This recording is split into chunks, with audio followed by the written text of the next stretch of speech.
They are rare, but I've seen them before.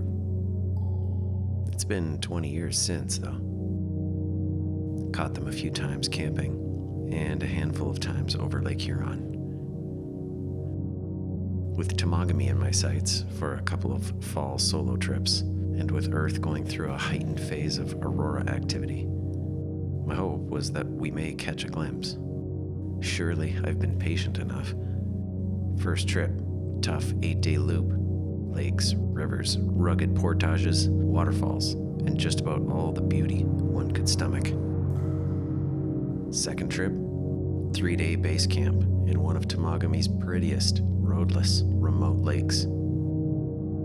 Each trip was amazing, and I was lucky enough to catch some spectacular lights on multiple nights.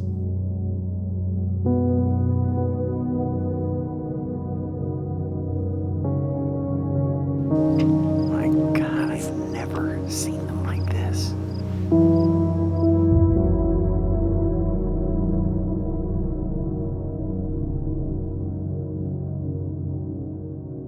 Eye candy at every turn. Good light, good sound. Join me for 11 days as we dig into some of the most enchanting canoe country on the planet.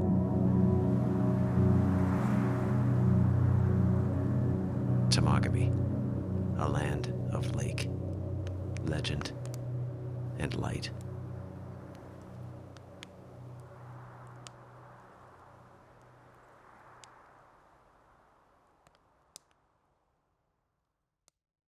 Doing a couple of bucket list trips this fall. This one being a 8-day adventure.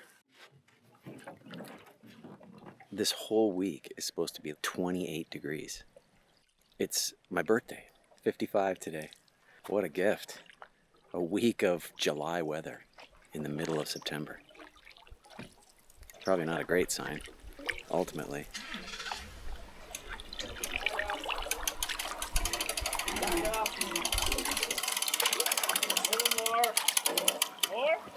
Back up.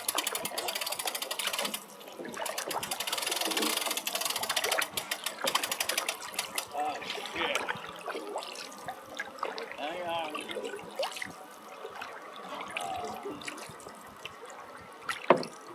Can I give you a hand? I think we got her thing. All right.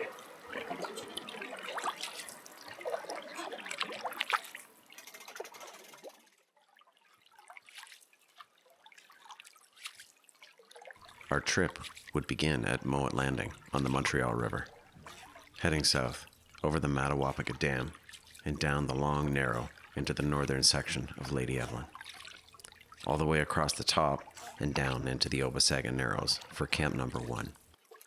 Then continuing across the top and down into Sucker Gut, south towards Camp Number 2, just above Frank Falls.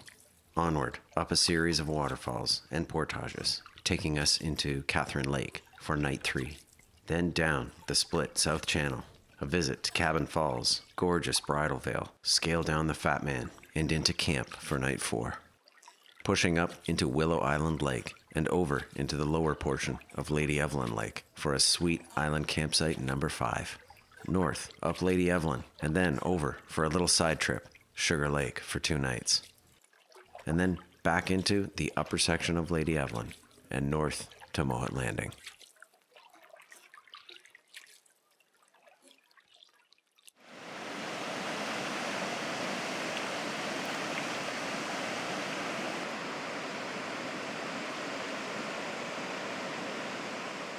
Hot right now, really warm. I wish it was cooler, to be honest. I'm about an hour and a half out of Mowat and sweating, just sweating like crazy. Gonna be a lot of swimming going on this trip. I need to take advantage of this lack of wind and put on some miles. So that's what I'm gonna do. That's where I came from, and that's where I'm going. South, way down there, and then I'll take a right into Lady Evelyn. So far, so good. 8 days. It's just sinking in. Just sinking in. I'm at the beginning of Lady Evelyn. Stopping off at a little campsite here to grab some food and some water. There's a bit of a headwind now, so I'm chugging along here. I put the cameras away and leaned into the paddle. It was a beautiful, long traverse, mostly windless, a rarity. This lake is rather shallow, and even a small amount of wind can wreak havoc on paddling conditions. Late afternoon, I pulled up to a nice campsite in the Obasaga Narrows.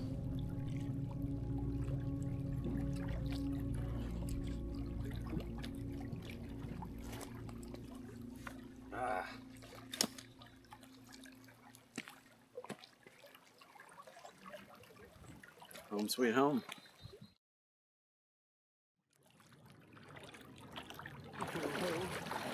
So as you can see, there's a few boats, a few lodges, and some cabins and cottages, of course. By tomorrow, we'll be past a few big portages that will take us out of the boating lakes. Oh my God, that feels good to swim. Hot, sweaty, muggy. I haven't been shooting much today because it was just a long slog across Lady Evelyn. I'm just gonna do a really, really simple setup tonight. Hammock only, that's it. Don't need the tarp, don't need the fly for the hammock, and I'll be able to sleep under the stars. Pretty nice site. I'll take you for a little tour. Back door here. Nice little bog area. It's pretty strange to have this kind of weather but have no bugs. None. I saw one bee, and that was it. No mosquitoes, no black flies. Have I mentioned how unbelievably good that new Ostrom pack is, at least so far? I haven't really put it through its paces, but the weight distribution is just so much better. It sits up higher, sort of where it's supposed to be, you know, on my haunch, on my flank. And it has 3 points of tightening, including the bringing the top sort of in tight to your back so that it's not sort of back there and weight sort of going around. It can really throw you for a loop when you get 50-60 pounds in there. I weighed the pack just before I came with a couple of water bottles filled, knowing that I didn't have to do much in the way of portaging today. It came in at like 56 pounds. And the camera bag is 20. So there's your 75 pounds. Anywho, when you have that much weight on your back and you're portaging, having a good pack makes a huge difference. Yeah, long day, chilling, checking out the map, tracing tomorrow's route, taking a look. All quiet on the western front. Normally I like to have the sun at the end of the day, but today was so hot that I'm kind of happy that my site does not have the end of the day sun and will have the morning sun. What a day. Honestly, I felt a little bit out of sorts today. I always feel that way at the beginning of a trip. What am I doing here? Why does this feel so hard? You know, once I get 2 or 3 days in, can I just stay here forever?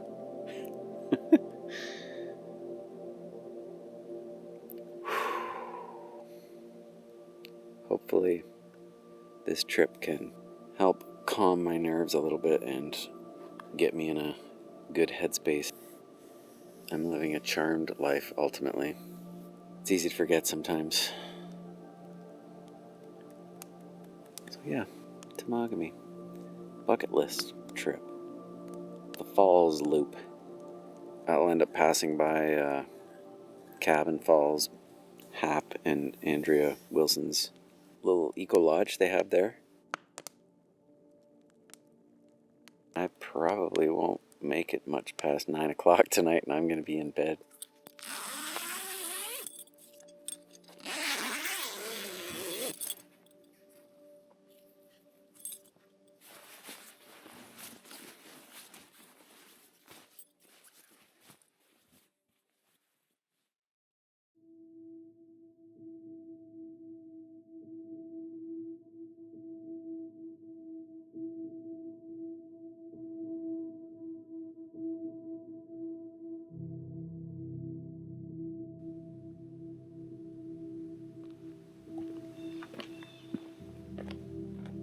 Does this coffee taste terrible?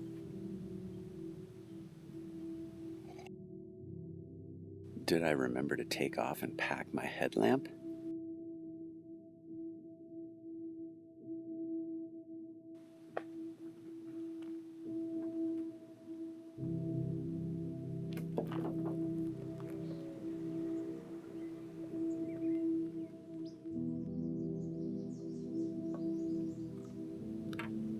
Simple pleasures.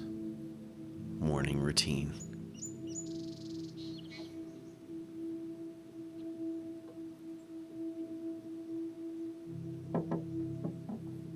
There's not much that can beat the feeling of setting out in the early light. Sun at your back. Full tank of gas. No more thought than where the next little slice of heaven will be.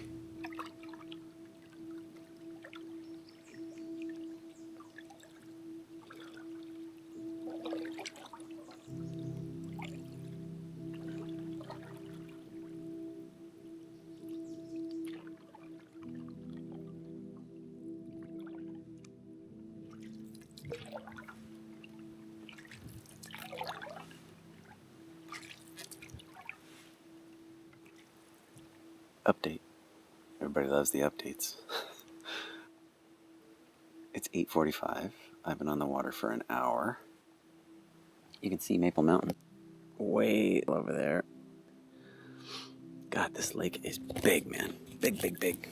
I hit some pretty crazy winds there for a little bit, but it's died down now. It was kind of a side-on wind, so I had to cut up into it and then tack right. But it has died down now, so I'm stopping to have some coffee. And I'm just going to float here for 10-15 minutes and soak it all in.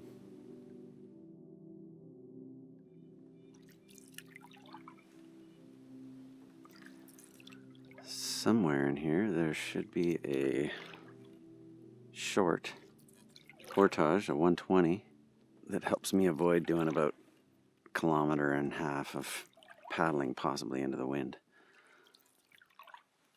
Oh, there it is.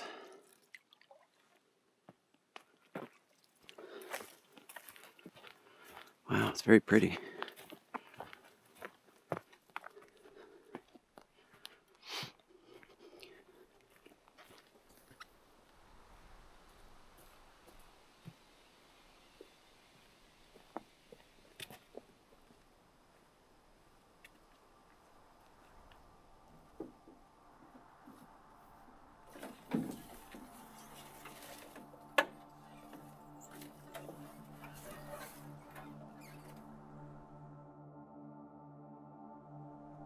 Wow, just came around the corner and like, bam, that's what you're looking at. What an impressive bluff that is.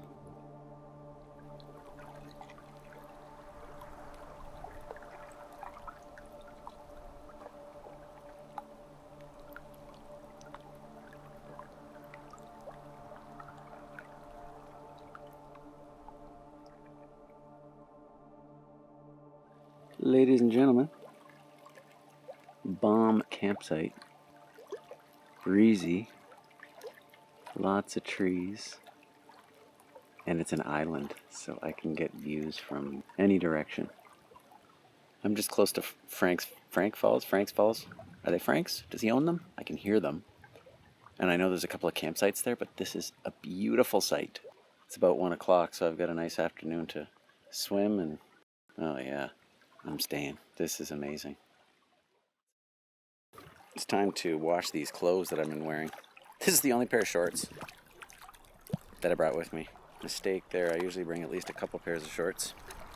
But this is the only one, and they certainly could use a wash already.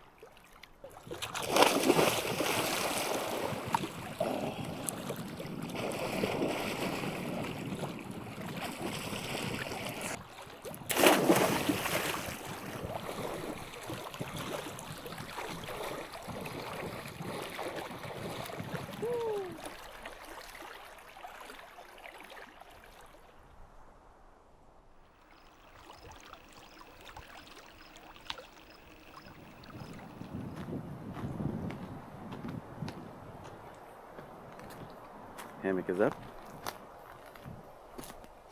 Little fire pit area.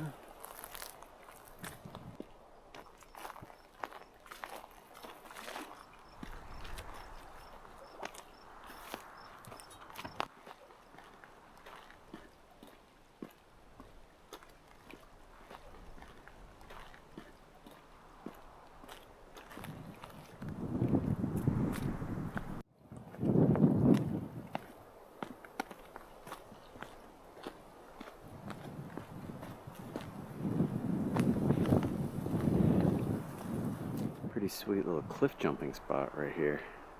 And from what I could see, it actually is deep enough there to do it too. But I tell you, I am glad I am not trying to get down Lady Evelyn this afternoon, because the wind really kicked up. So a little bit of white caps were starting to happen.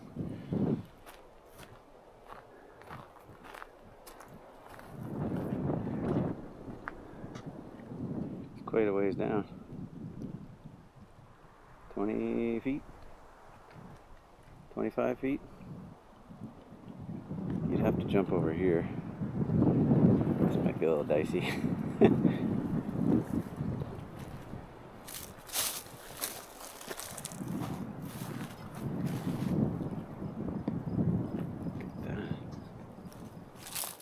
Hey, buddy.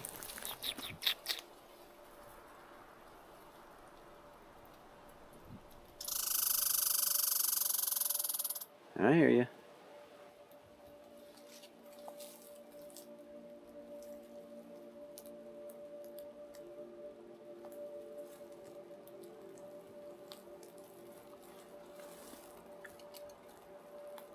That little brown squirrel's just following me around as I do my tour here. He's probably used to getting handouts.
Campers, another early to bed night. A little later than last night. I stayed up and watched the moon rise again. Checked out the stars a little bit. Fantastic day. This site is really cool. Boy, this would be a really good site for base camp style if I was going to stay here for a few days, but I think I want to just keep moving. Tomorrow I'm hoping to make it through to Catherine Lake. Tumble home out.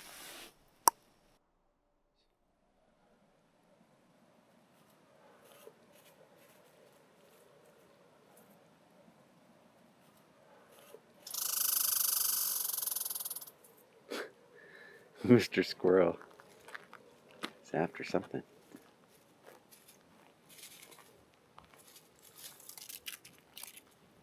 Hey, buddy. What you got there?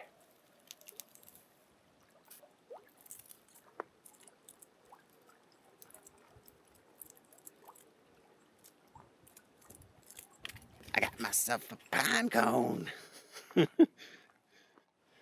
Just making myself some Mountain House bacon and eggs. We're going to see how that goes.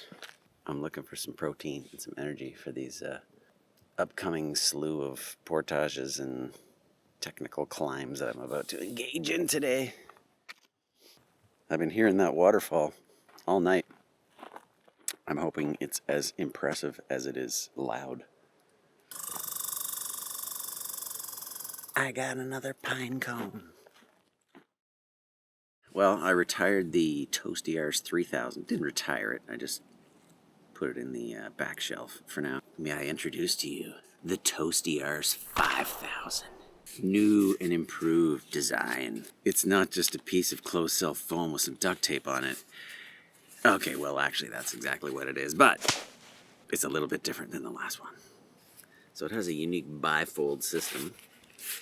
So in this configuration, it's a great dual thickness knee pad for inside the canoe. And when I open it up further, it becomes a kick-ass thermal seat for the ground Helix chair. Nice for those chilly mornings. And, you know, the whole unit folds right up nice and small so I can put it in the pack quite easily. And it's just a good all-around kneeling pad for around the fire or around camp if you want to sit and put your shoes on or put on a pair of gitch and not get pine needles up your butt or whatever. Toasty R's 5000. Consensus on the Mountain House pre-cooked scrambled eggs. Interesting. I ate it all. Not bad. Not great. Not bad.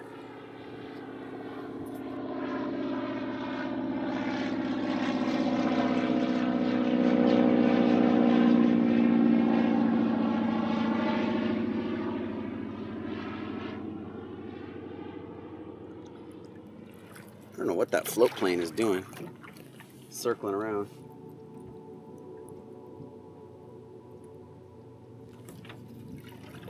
Sounds like he's coming back again.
This is the base of Center Falls.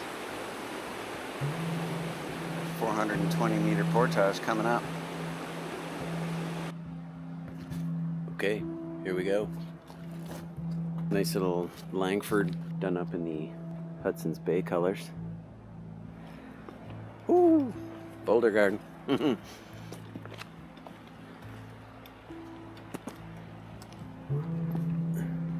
And this is the easygoing, I'm sure of it. Alrighty.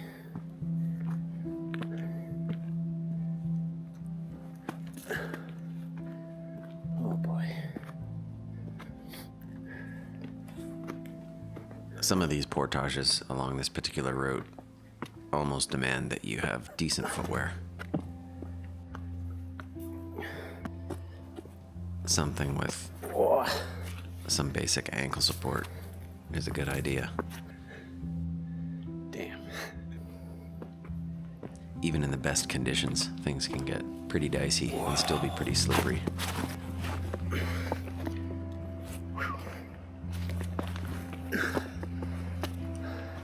Holy sh**. What a portage. Look at this.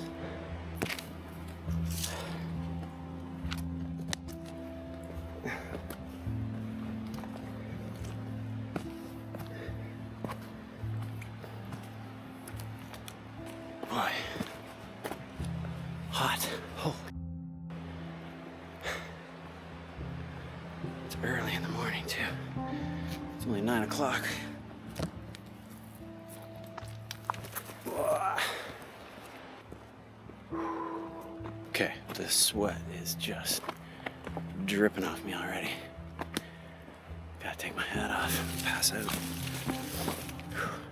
I've got about 4 more of these today, I think. I'm gonna need that swim. Whoo! Camera down. Stop recording.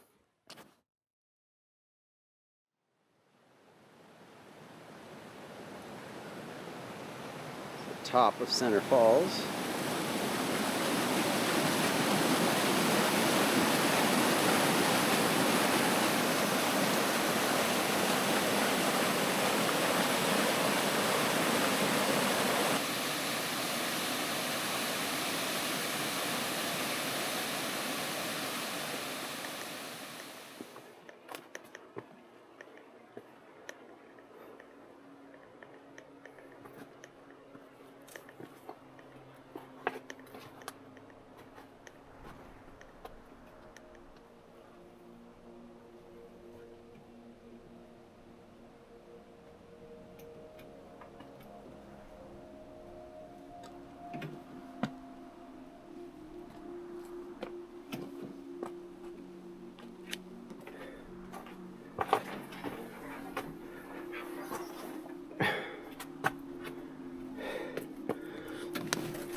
This is when all those hours in the gym doing squats pays off.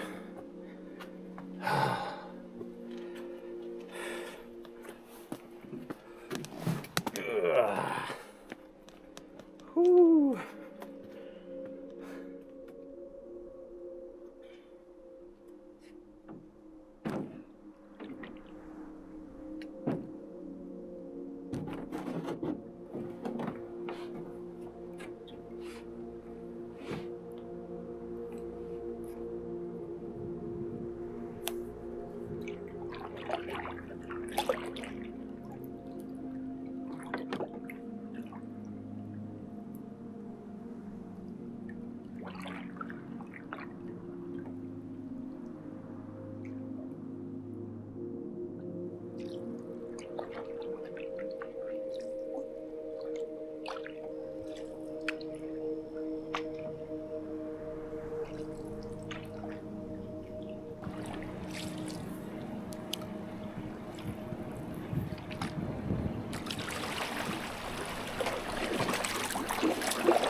Not all of these rocks are stable.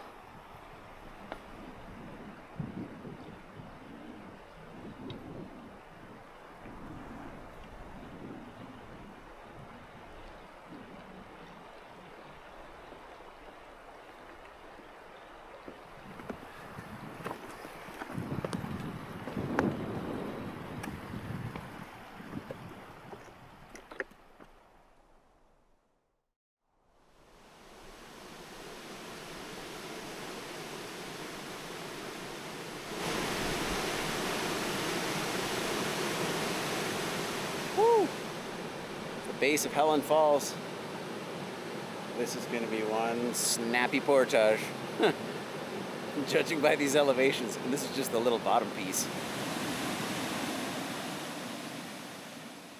Okay, first run done. What a portage. Let me show you how nutty it is.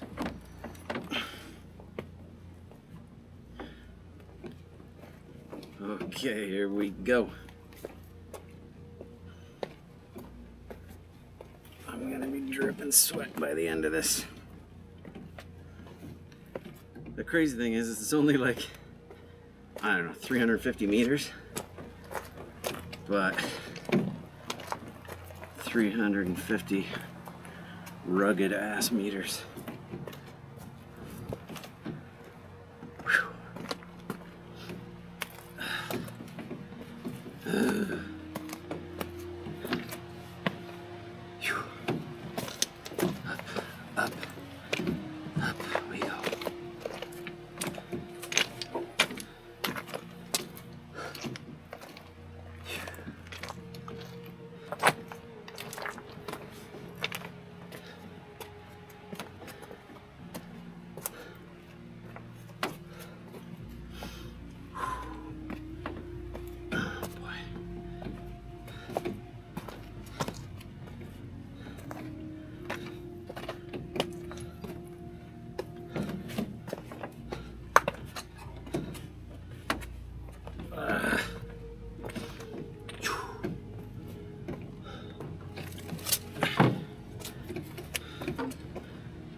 slippy. Whew.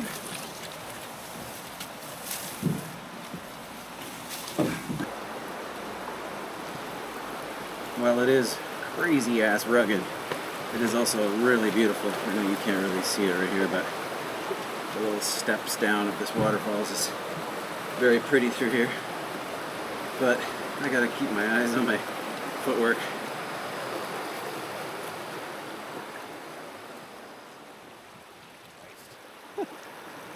Thankfully, this will be the last portage of the day. They've all been rugged, and this one's supposed to be pretty rugged too, but it's only a 170, so that's good. Just getting to it's going to be tricky.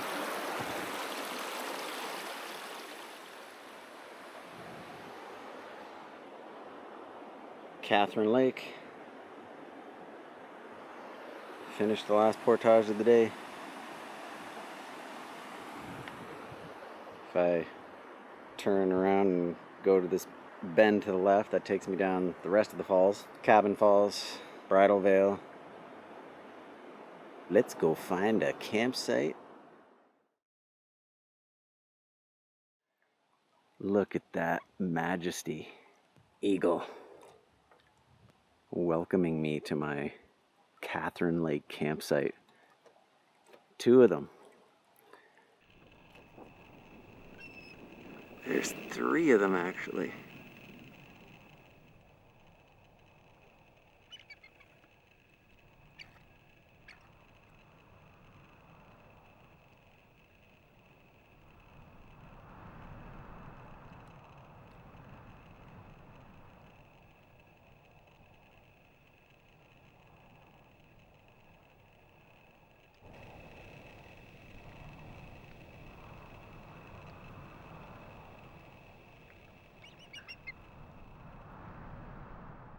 When 3 eagles greet you, you pretty well know that you've reached your destination.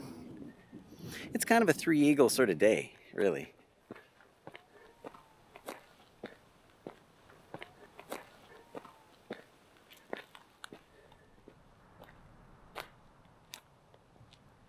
Dream site. I may stay here a couple nights. I suppose you can sort of look at it as a reward for all the hustling and hard work today. And to top it off, perfect spot for the hammock in the shade. Boom. I've hauled this orange. Actually, I have 2 of them.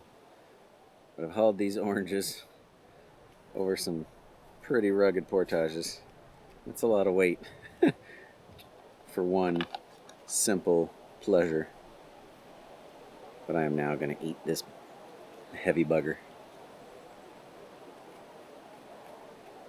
Oh, it's going to be good. Man, when you're on one of these trips where the portages are rugged and the going isn't easy, you got a bit of a headwind, man, when you land on your campsite, the last thing you want to do is have to put up your gear in the rain, or if it's freezing cold or whatever, you know. This is just so nice to be able to land and like say hello to the eagles, eat an orange. I went for a swim. It was short. I just needed to get in and cool down and rinse out that shirt.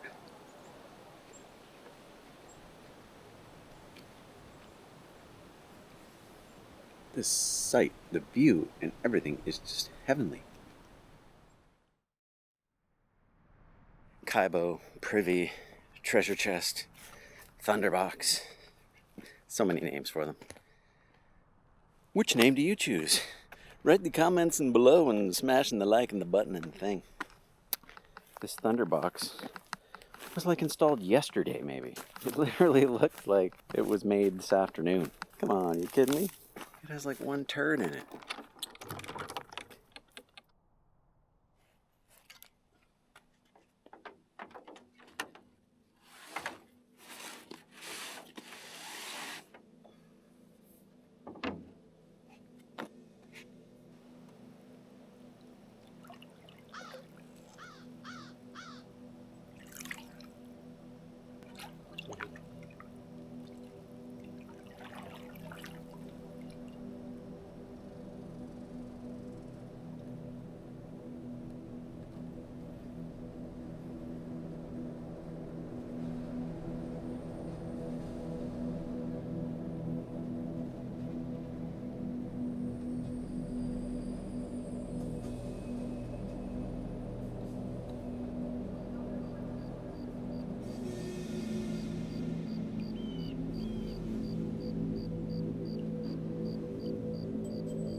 as I cruised around the shore of Catherine Lake,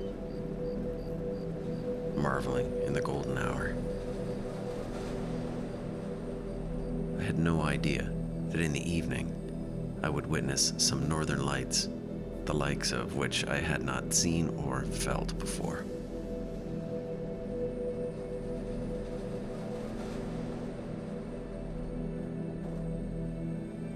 I've had some good campsites before, but this one's pretty freaking amazing.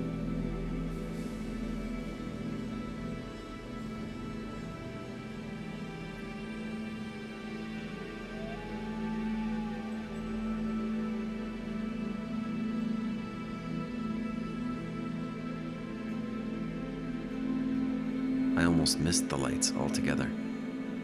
With it being a full moon, I had resigned myself to less than adequate night shooting conditions.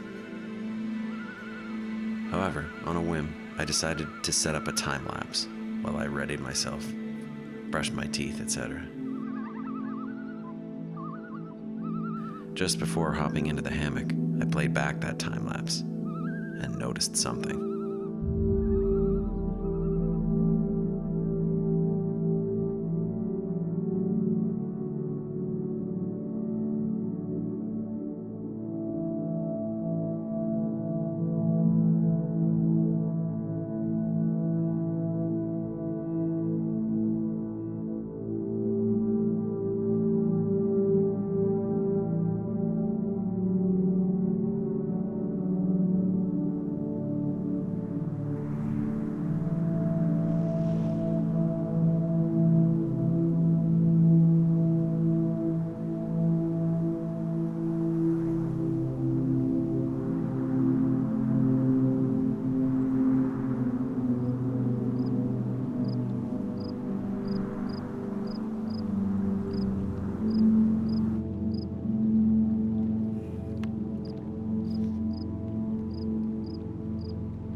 My God, I've never seen them like this.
That aurora show last night was A, the craziest aurora I've ever seen.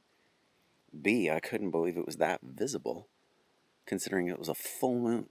I decided to just take one shot here, just face north to see what I get. And I did the one time lapse, quickly watched it back, and I was like, oh yeah, it's actually happening. And as this 20 seconds of time lapse, near the end of the time lapse, it was just starting to get really intense. So I looked back up at the sky. I was like, oh my, it's popping off right now. Red's over this way, green shimmering this way, blasting from up above. Anyway, I took all sorts of video last night. Some of it time lapse, and then some of it just straight video, but set at a really high ISO. So it's probably grainy, but I really wanted to get a sense of how it looked in real time because it was shimmering and moving around, and oh boy, it's gonna be hard to top that night.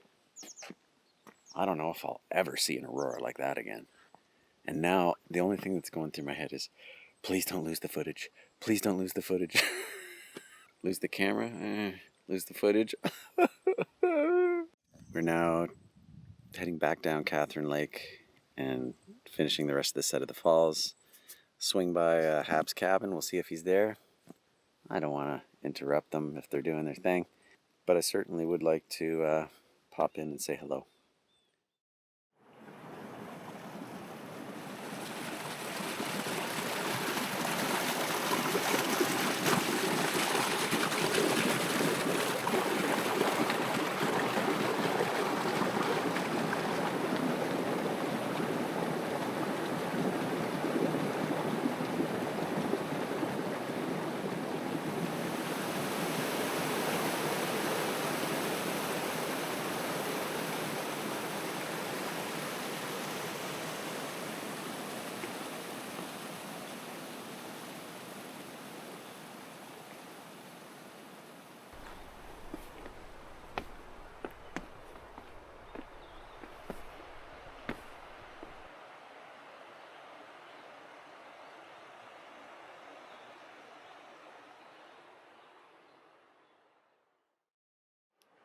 I'm just here at Eco Lodge and spent an amazing half an hour with Hap and Andrea sitting on the deck and drinking a French press coffee, talking canoes and portages and history of Temagami. Amazing. Super hospitable people, just to exchange energy hand to hand with that dude.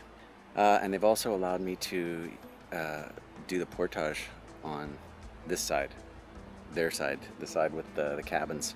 Typically they ask people to go to the other side. Unless, of course, you're tumble home.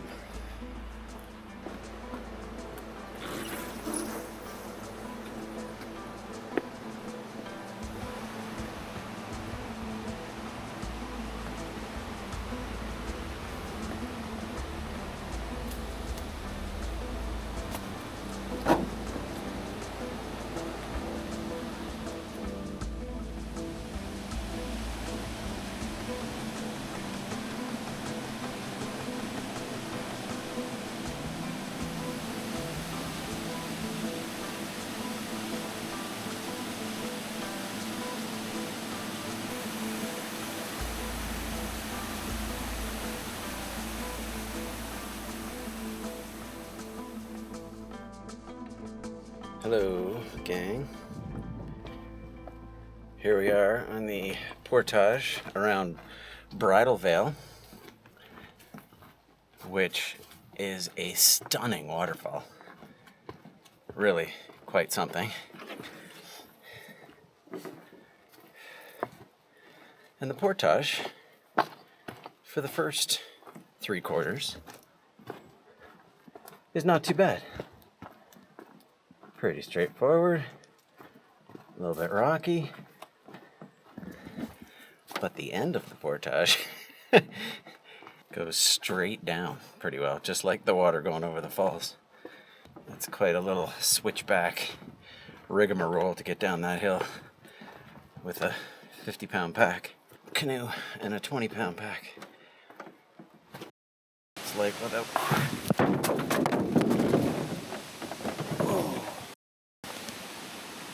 Whew. Wow. I hope I didn't just put a hole in the boat. Jesus. One slippery little rock with a few pine needles on it and zoom. Can you imagine if that happened to me over here?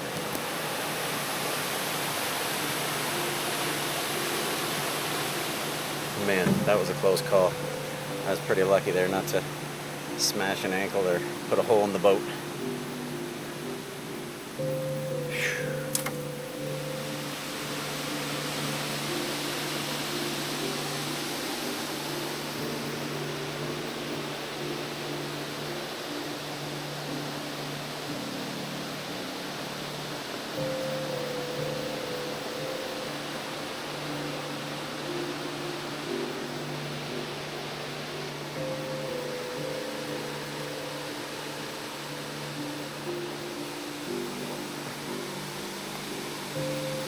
Really hard to get a sense of the elevation, but that is where I just came from.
I just got about 20 minutes away from the falls. I was like, where's my glasses? Came all the way back and somehow found them. Wouldn't have been the end of the world. I have other glasses, but these ones are about $400. So I was like, okay, I'm going back to check. Glasses back in hand. Let's try that again, shall we?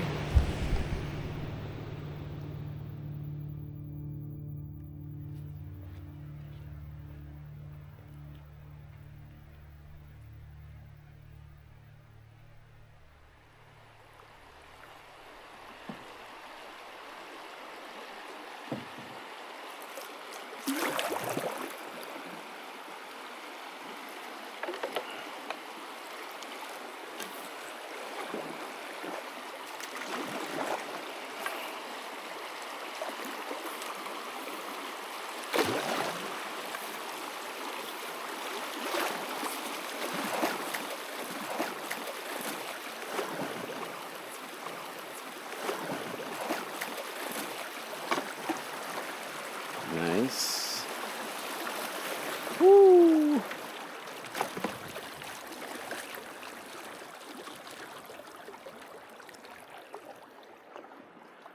That worked out. See you later, Portage.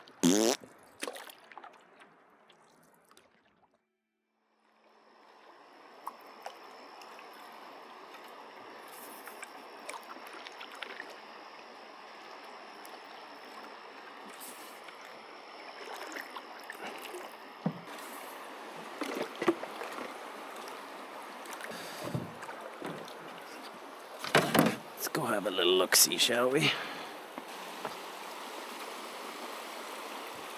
I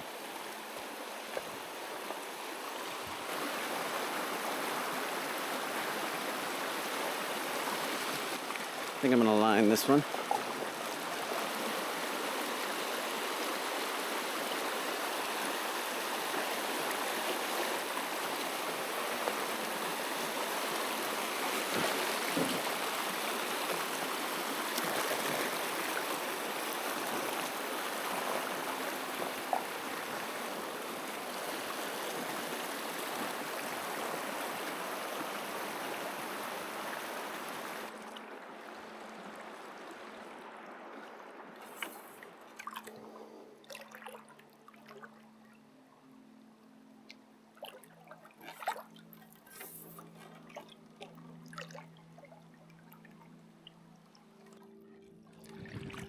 Boy, I'm super happy I can run these because I'm sort of behind where I wanted to be today.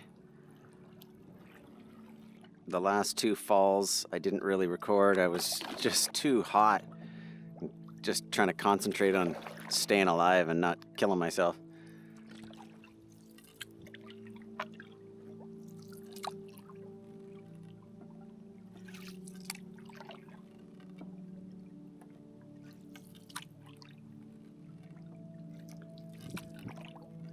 Whew. What a place. Is it possible to have another bomb campsite? Front porch, western view, lots of hammock options.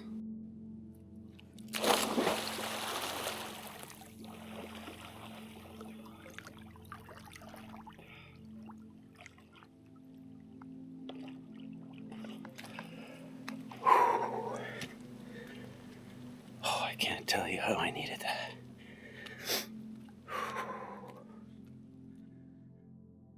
3% battery left. Let's see if we can do a little camera gear shakedown in 3%. Canon R6, Canon 70-200 f4, Anchor battery pack, number 1. There's number 2.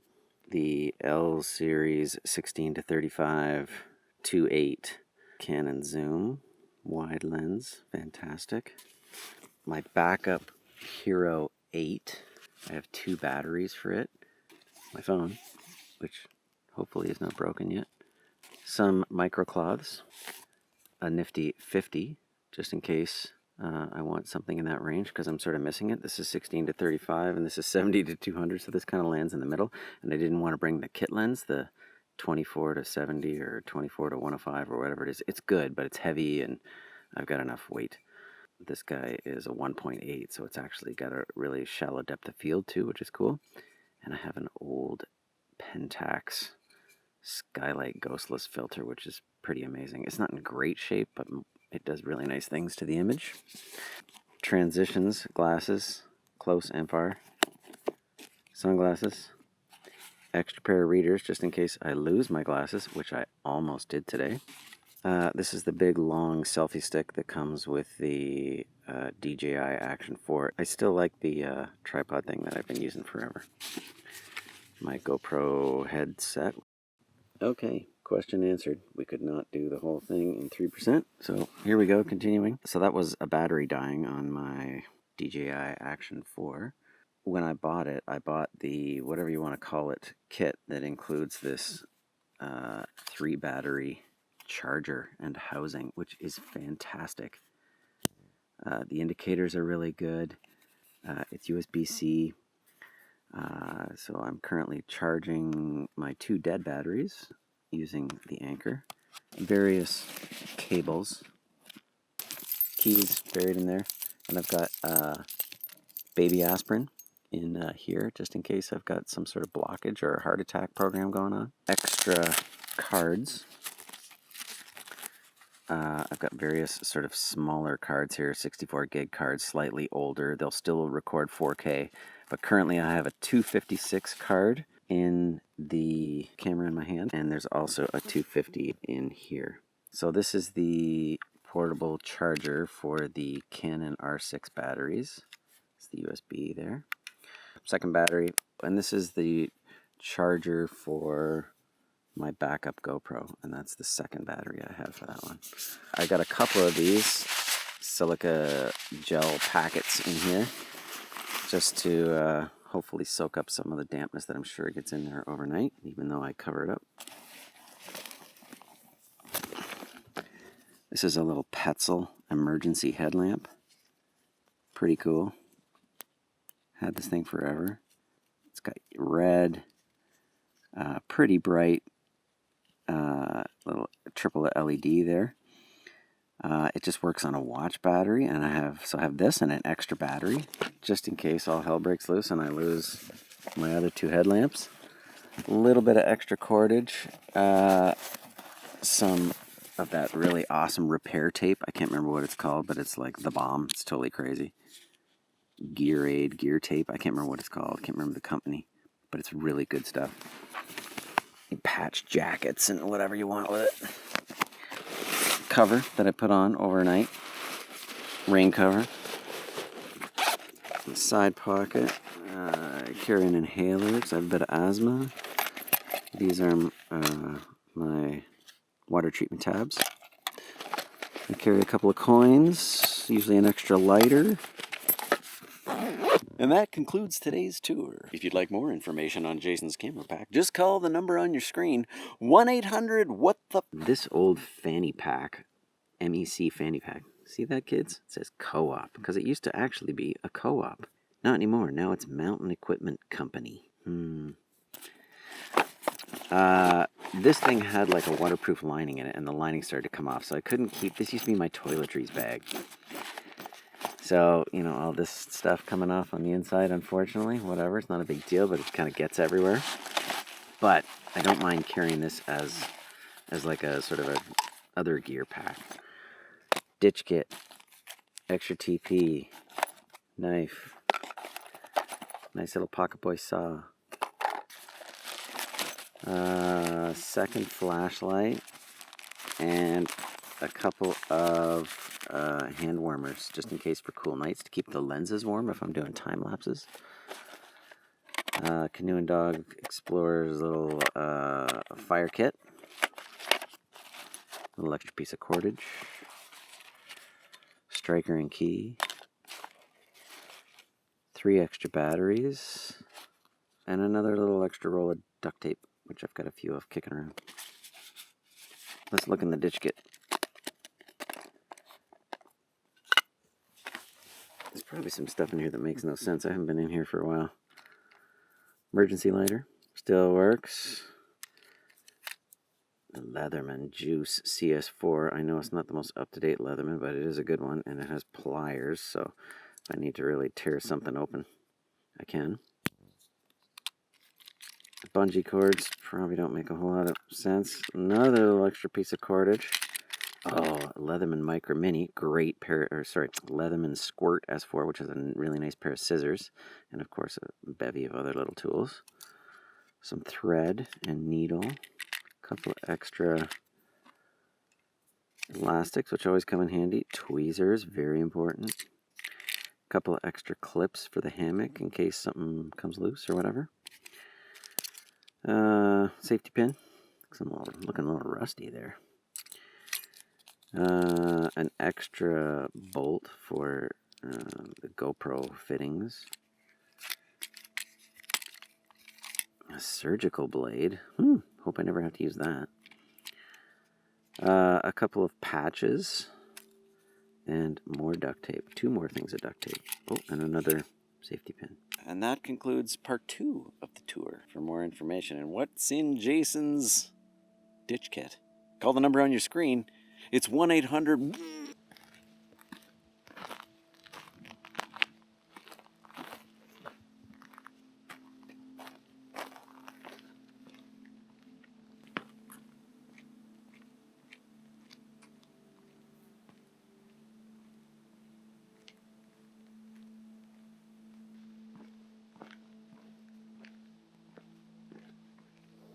Dry station.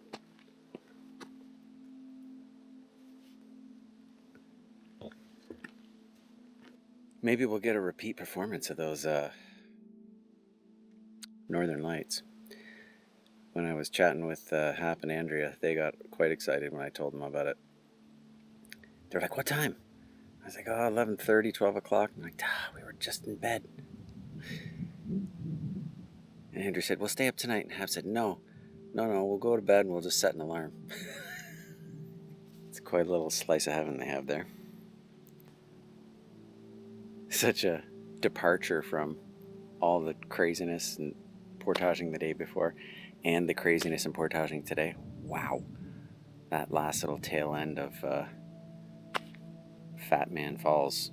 You do not want to lose your footing there, boy. Holy moly. But we made it. I just had that one spill, and thankfully, no damage to me or the boat. The yoke kind of dinged me on the back of the neck there a little bit, but Just a little sore, that's it. We like to have a little cocktail around this time of night. And that's just what we're gonna do. And sit. Just gonna sit and listen and enjoy.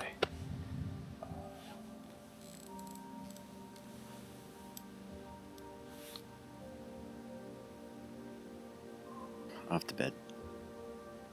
Beautiful day. Hard, long day. I've stayed up till almost midnight to see if there was going to be more aurora action, but I don't see anything. I have the fly off the hammock, so it's basically like I'm sleeping in daylight out here with this full moon beaming. But it also allows me to see the sky for at least a few more minutes before my eyes inevitably close, and if the aurora happens, it will happen when I'm sleeping. So good night, and we will see you in the morning.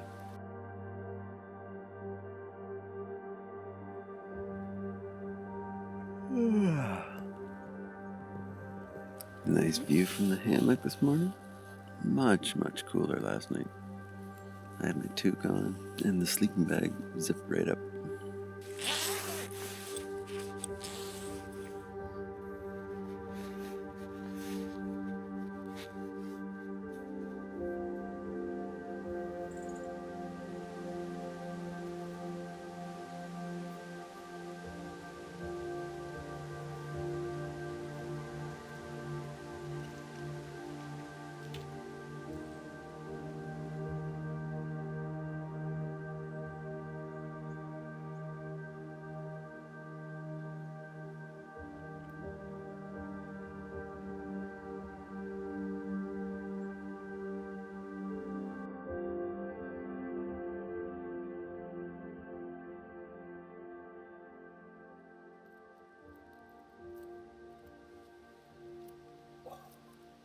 Rocks.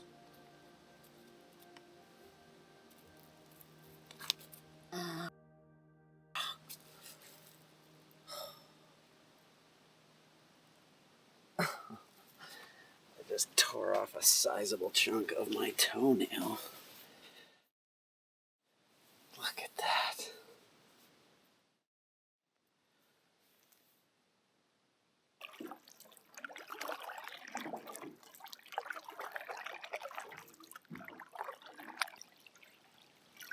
This feather light paddle that I have is indeed very light.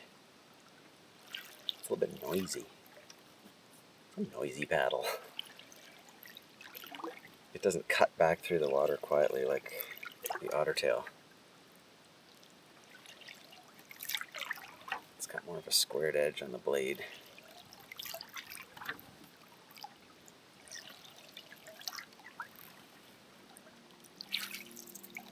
Pretty terrible day for paddling.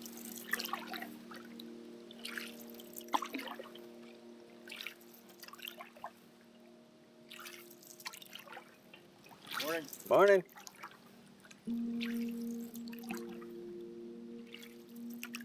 Having any luck?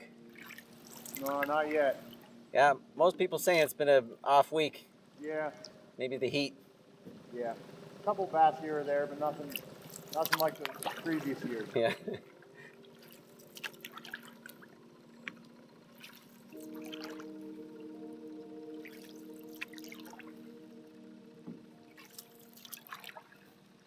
So here I am on Willow Island Lake, big lake, calm as calm can be. So I'm going to take advantage of that and put some kilometers on. I haven't been filming too much, taking some photos here and there. I'm running out of battery power and cards, so I gotta start rationing. Alrighty. This is a 420. Ooh, I got some sore hips from where I landed yesterday in my little spill. Heading into an unnamed lake. And then there's a 310 after that. And then we're into Lady Evelyn Lake.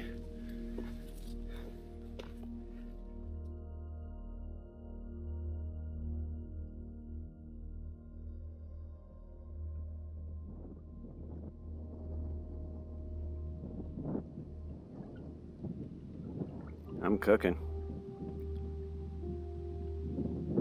Wind at my back. Heading north now, sort of at the bottom of Lady Evelyn.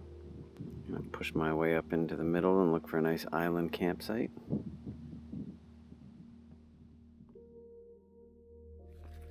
Well, the amazing campsite streak just seems to continue.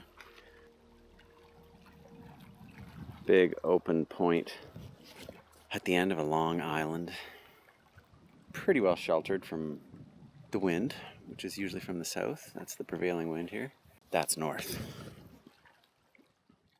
I'll put the hammock back in here somewhere. Lots of options. First order of the afternoon, and it's about 2:30, quarter to 3, is a swim. Pretty well got it all, this site. Beautiful. Absolutely stunning. Okay, did I mention we're going swimming?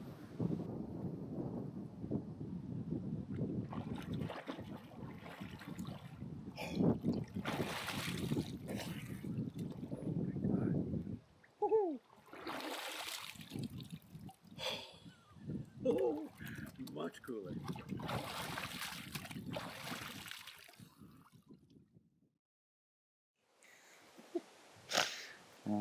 Oh my god, I'm so tired and bushed. I feel good, but I'm wiped.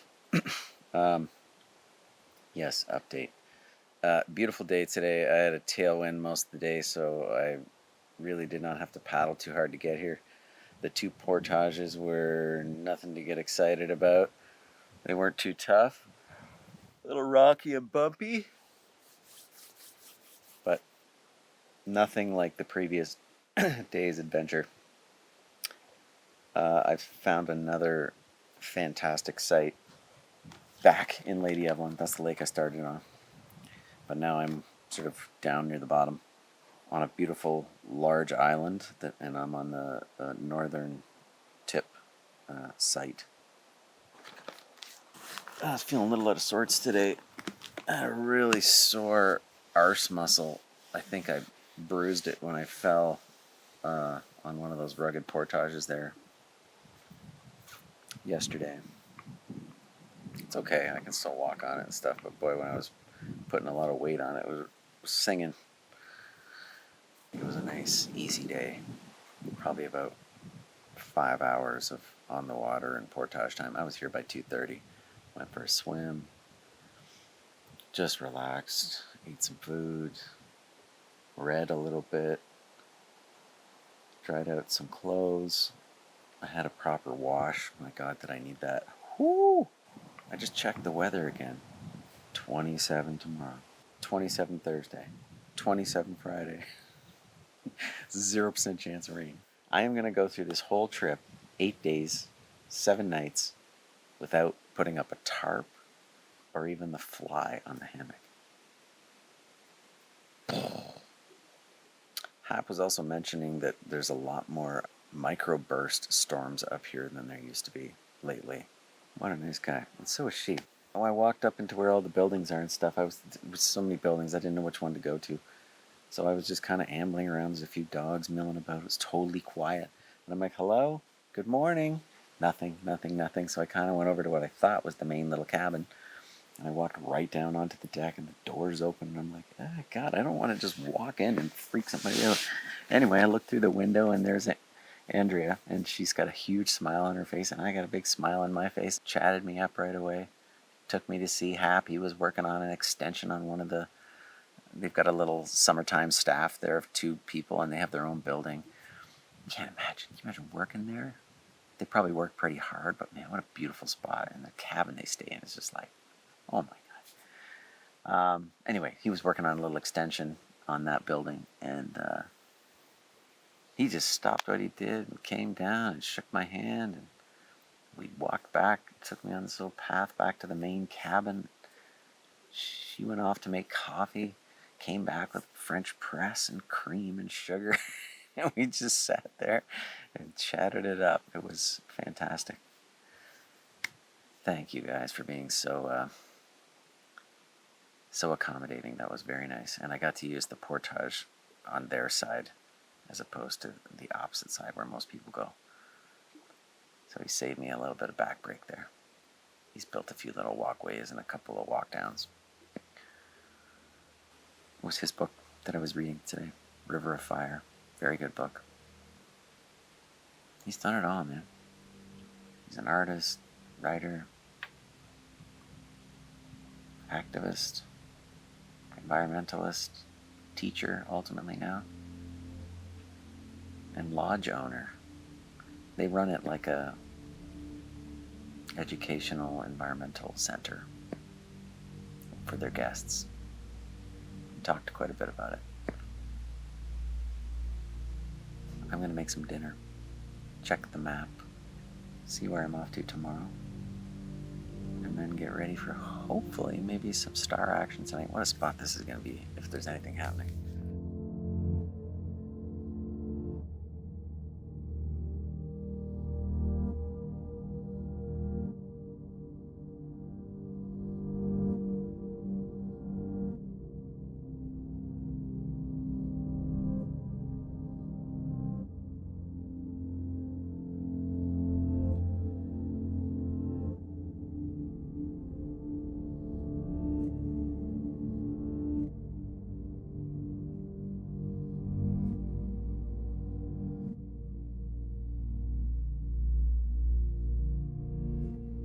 The aurora made a brief appearance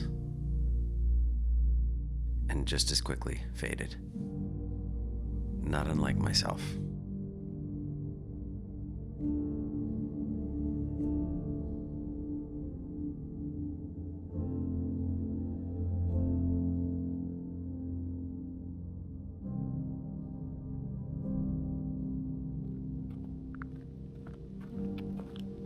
Everything quite damp this morning. A lot of dew.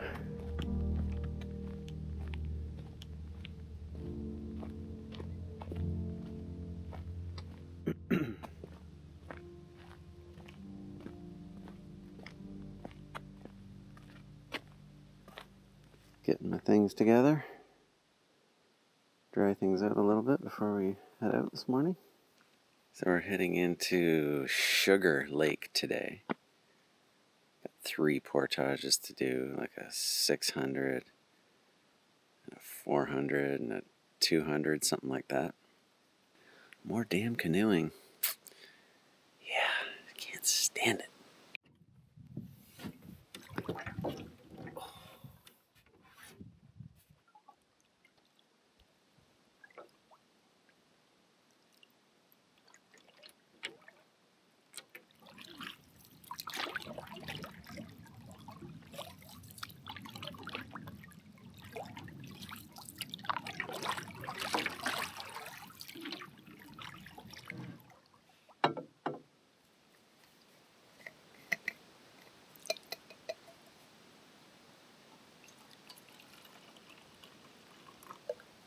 Are you kidding me? Way off in the distance to my left here, I can see Maple Mountain. 25 years ago, my first trip to Temagami, 1999, was like a stag camping trip instead of a stag party. I was getting married. So that was 25 years ago. I've been married 25 years. How about that? We did a big 7-day loop. It was me and 5 guys.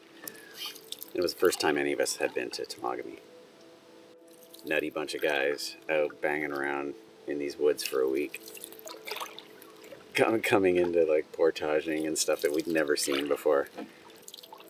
The majority of our experience up to that point had been in Algonquin and places like that, so it just wasn't as rugged.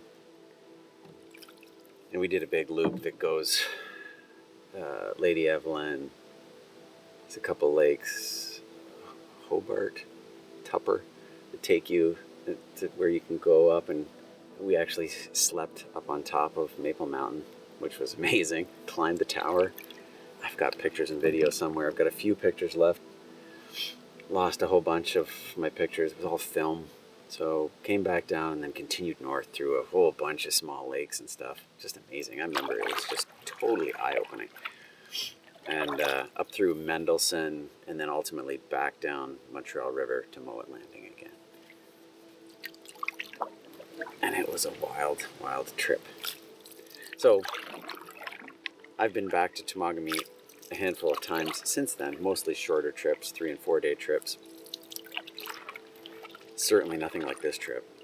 So it's kind of nice to be doing like almost a 25th anniversary large week-long loop. Sugar Lake is where we are ultimately headed today. What is that? Baby beaver. Look at this little guy. Oh my god, it's a squirrel. Where's he going? It's a brown squirrel. Where the heck is he headed? What the? Okay, I have never seen it. What is he gonna do? Swim all the way over to that island? No. Okay, first of all, I've never seen a brown squirrel swimming. Second of all, he was like headed out this way. And there's nothing over here but like an island, and it's probably, for him, about a 45-minute long to an hour long swim. Boy, he must be desperately hungry or something. That's weird.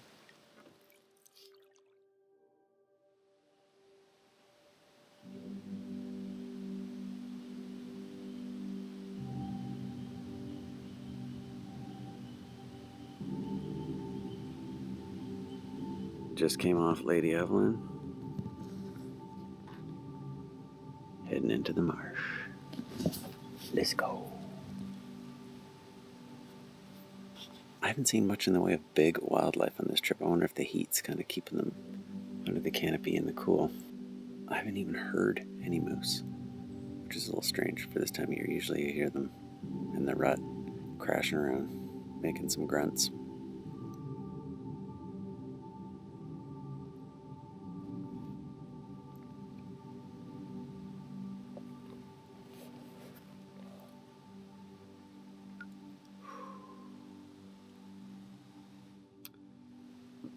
This trip that I'm doing, you could do it in 5 days.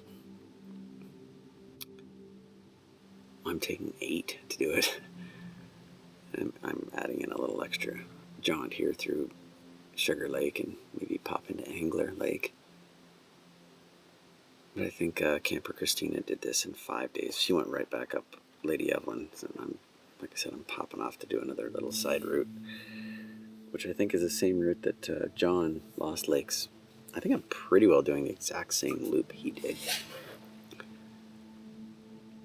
And his video was amazing. All his videos. I used to follow him back in the day when his videos were, I don't know, rudimentary is the best way to put it.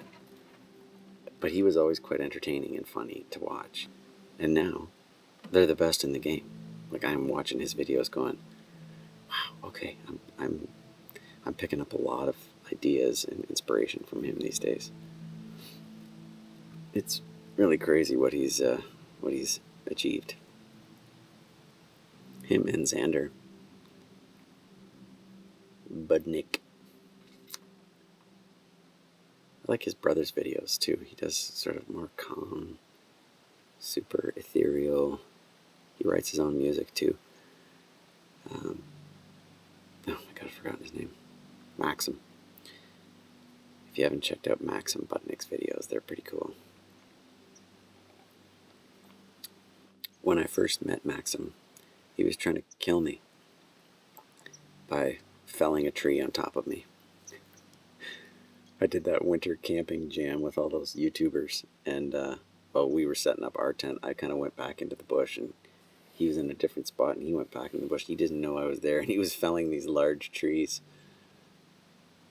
Anyway, it was kind of funny. He was like, "Oh, I'm sorry, man. Oh, your tumble home."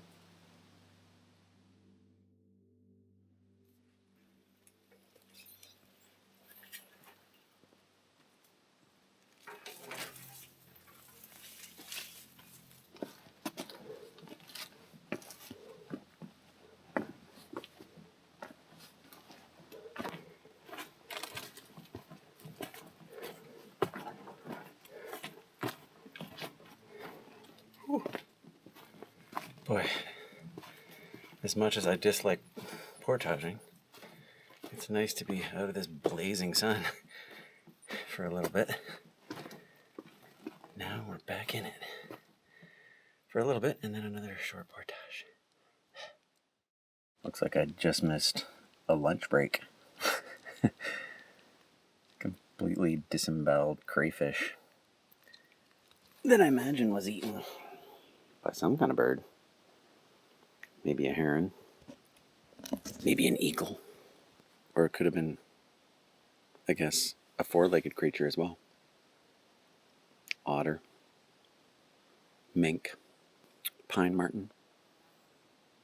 Boy, one thing's for sure. Traveling through that last little lake there. Tons of fish in there. Bass. Smallmouth. Swimming underneath the boat. 2-pounders. One looked maybe even a 3-pounder. At one point, a little, I don't know what it was, a rock bass, a little bit fatter, a little bit rounder, jumped right up out of the water, fully out of the water to grab a dragonfly. Well, a pair of mating dragonflies, the little red ones. It was pretty wild. It's almost like slow-mo. So the water is pretty low in this section, and might require a little bit of a out of the boat maneuvering. Freaking spectacular here, though. It's just so beautiful.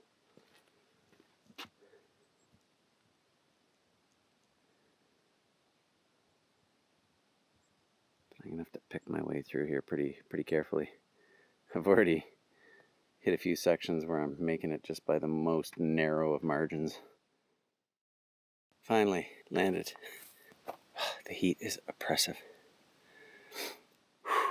Found another nice point site. No sh. There's some good swimming options here.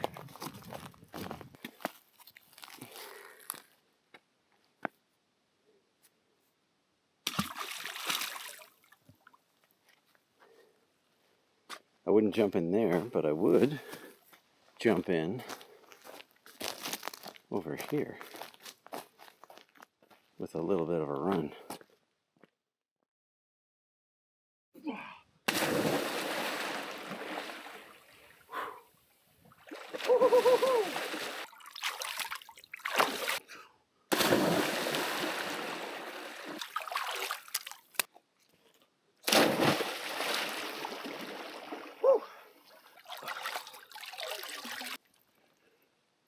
The restorative power of a dip in a northern lake. I just realized I've never really given you guys like the super close-up, how does he put up his hammock? But I've had tons of people ask me about what my setup is and what I do with this and that and the other thing. I'll show you kind of what I got going on. Typically what I would normally do first is put up the fly. I always put my fly up independent. For some miraculous reason, I have not needed it whatsoever for this trip. So yeah, it's not like I'm stuck on Hennessy hammock, but it's just they were kind of the only game in town, at least when I started doing this hammock thing. There was a couple other companies. Blackbird, I think, was the other one. And anyway, there's a bunch of them now. Lots of great gear out there. I'd love to try the AMOC system, or AMOC, however you call it. It looks pretty cool. But I've rocked Hennessy forever, and I find them extremely comfortable. This is the Expedition ASIM Zip. It has patented and new features, although this particular one is probably at least 10 years old. I have another one that's about 20 years old.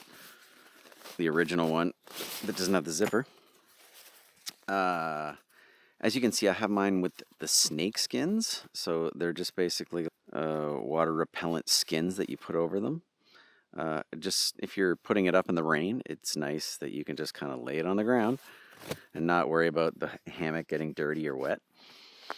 Now I'm going to see if this is going to be long enough. Ooh, it's going to be close. I bring long straps and short straps. In this case, the 2 short straps will do just fine. So I usually go about eye height or a little lower. There we go.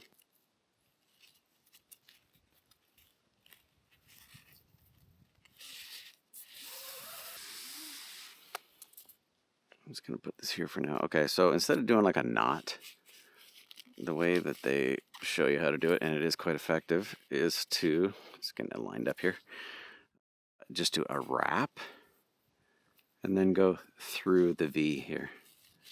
Pull it through, do a wrap, and then go through the V. So it's just a system of resistance and tension. Do a wrap. Sometimes I do a double wrap. Ooh, crazy town. So I'm just going to leave it at that for now. I have a feeling I have to tighten that up. Let's see. Oh yeah, for sure. Go a little tighter. That's the good thing about doing it this way. It's pretty easy to undo. I'm going to go right to there. It is really going to be close. I don't know if I've ever had it this tight before.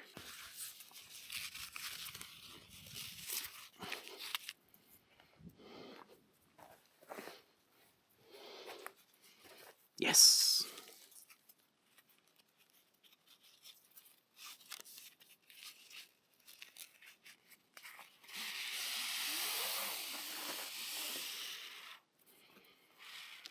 Ooh.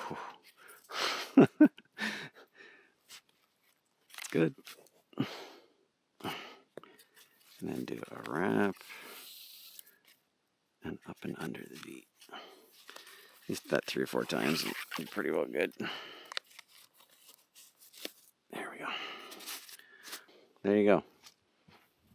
It's a little high, but not bad. So then you just pull back the snake skins. Still a little bit damp from this morning.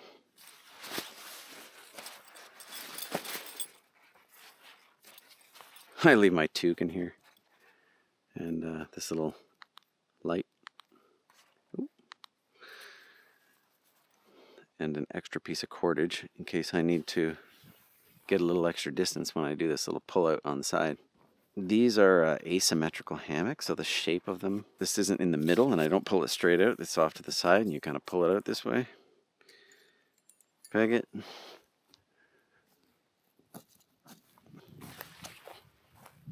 Peg out the other side, which goes the reverse. And this is just to kind of hold the space open. It's not really holding anything. It's just bungee cord.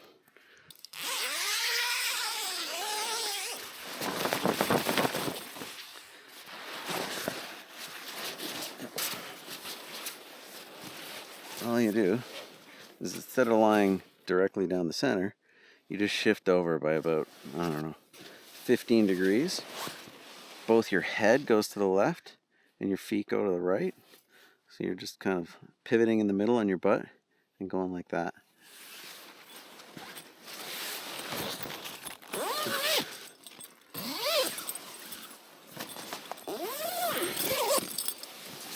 And that, all of a sudden, you're lying essentially flat and wildly comfortable.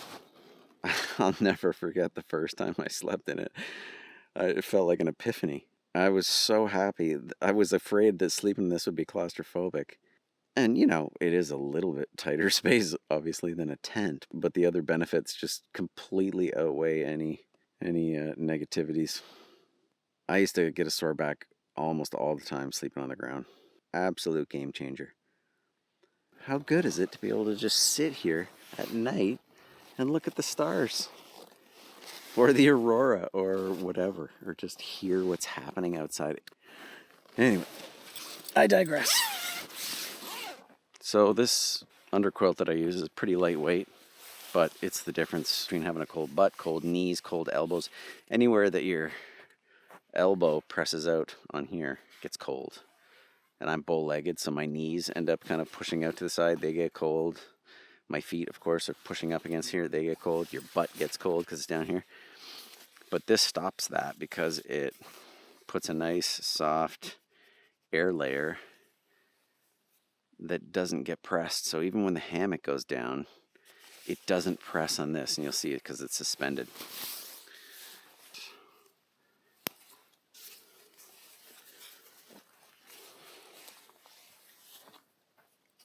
I just sew these on, these little D-rings.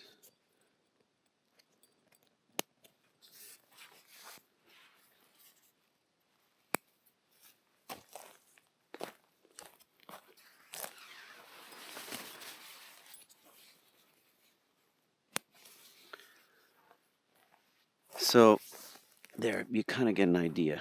You see the space in there?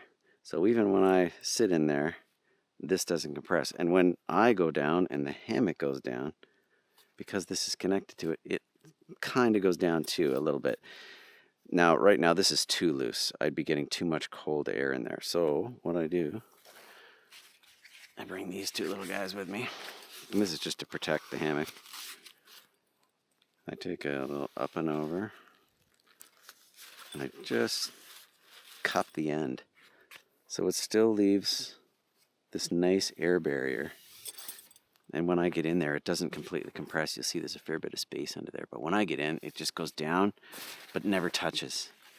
And sometimes it gets so warm in there, the bottom of me is sweating and it gets damp. Like this thing actually gets damp from me, which is not a great thing sometimes, but ultimately it also means I'm warm. See, I just put the foam here to stop these clips, from rubbing on the netting, and they weigh nothing, so it's no problem to bring them. There we go.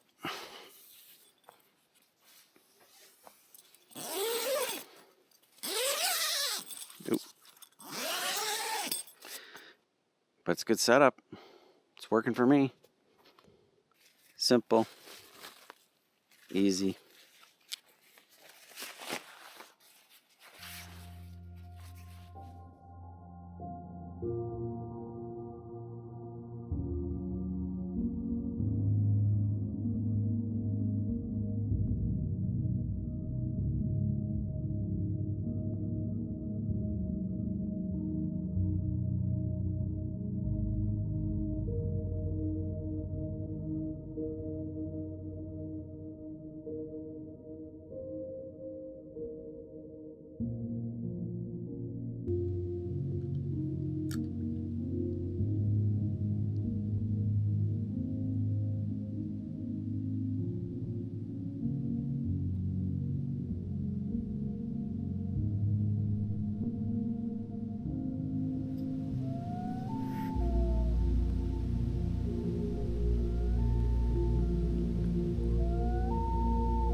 So I just heard a wolf, a lone wolf, and seemingly not that far away.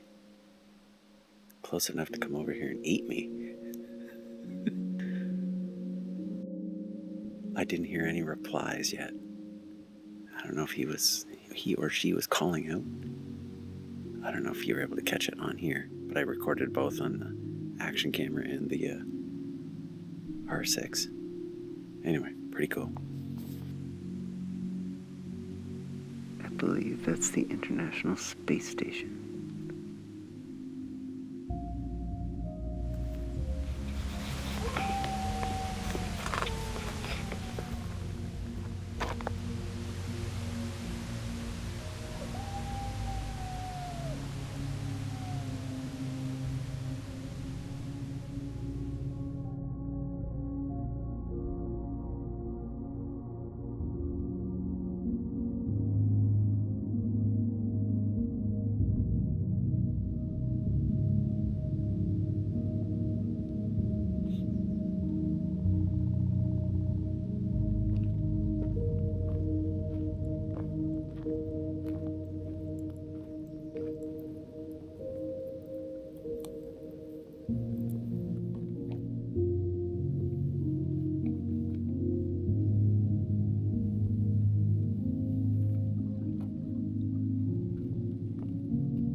Picked probably the best day to not be on the water.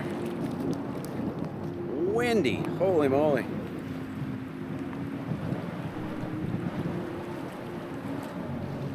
If you're heading north, you're in good shape. If you're heading south, you're not heading south. Not until it dies down anyway. So I did a perimeter run of Sugar Lake this morning. Beautiful. But again, I was dealing with these winds, so I was struggling in and out of bays and wasn't really doing much in the way of any photography or anything. Woo-wee. Yeah, those are dangerous winds today.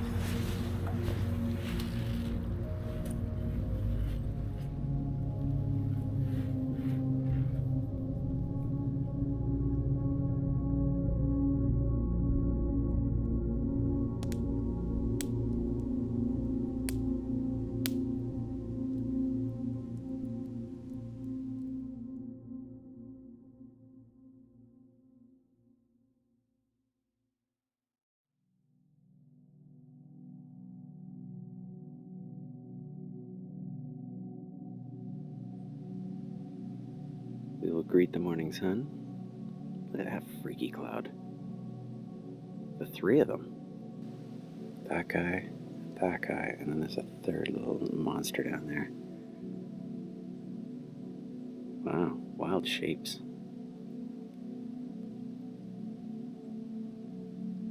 One last little gander at this campsite.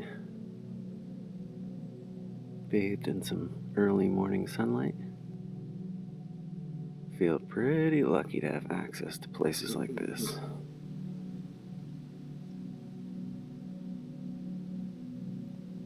We head north.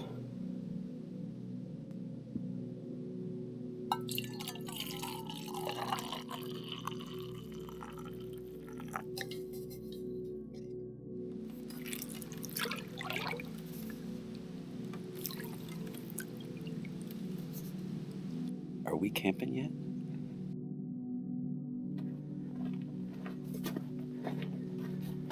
Reminds me a little of Killarney through some sections here.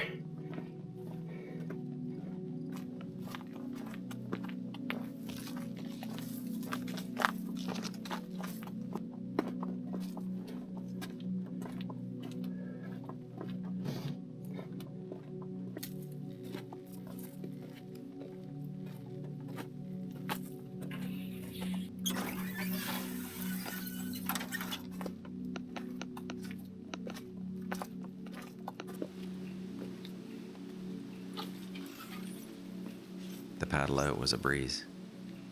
I made Moet by mid-afternoon and was home in time for a late dinner with the family. Less than a week later, I was headed north again.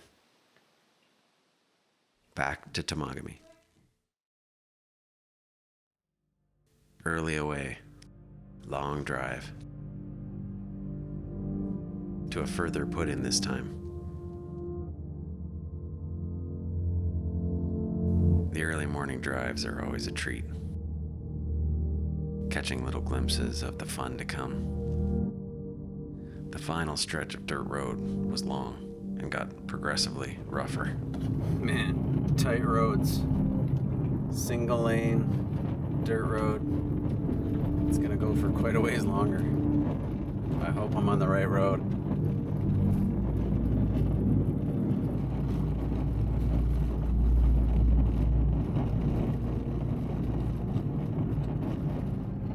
I wouldn't see another human on this entire trip.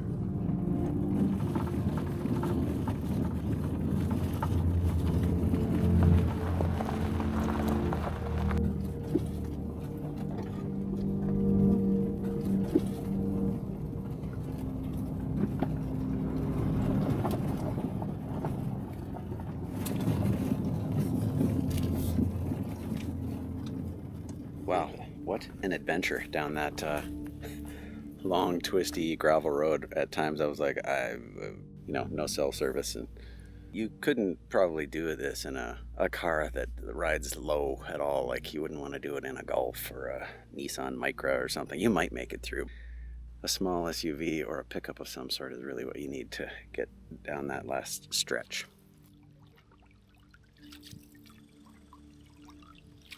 Florence Lake. This lake is special, and it takes a little doing to get there. Our put-in is Chance Lake. We could have put in a gamble, but why take a gamble when you can take a chance? South, down a beautiful stretch. Here is a shortcut through Dease Lake with 2 portages. Instead, I opt for the much longer, twisty go-around. Up the White Rock Rapids, through Duffy Lake, and ultimately into a beautiful campsite on Florence.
Gang, I just passed the 1K portage. Decided I'm going to skip those 2 portages and Dease Lake and actually just do the big, long, twisty section. It's going to take at least a couple hours to go through.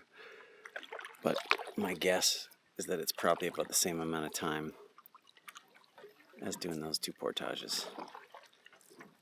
And portages kind of suck. So does paddling with one hand. But that's what I'm doing. New territory. Kind of freaky. Kind of freaky when you've never been to a place and you're just sort of like, is this the thing that I'm seeing on the map? I don't really know for sure. Wow. Tough slogging, man. Against the current, which is pretty strong. First beaver dam. Let's pray there isn't too many more. Oh, God. Those portages all of a sudden aren't looking so bad. But I'm into it now.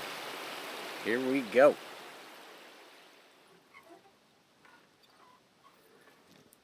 We're going with the full brim hat. Very hot again. What is up with this crazy weather? September, holy moly. 2 trips in a row.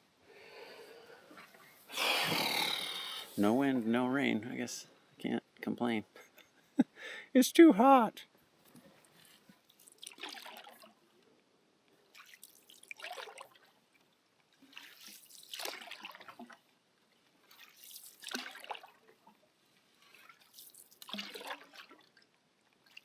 Going this route was beautiful. In spots, the lilies and grasses caused considerable drag on the boat. I was also against the current, and this particular hull shape is not really optimal for tight turns.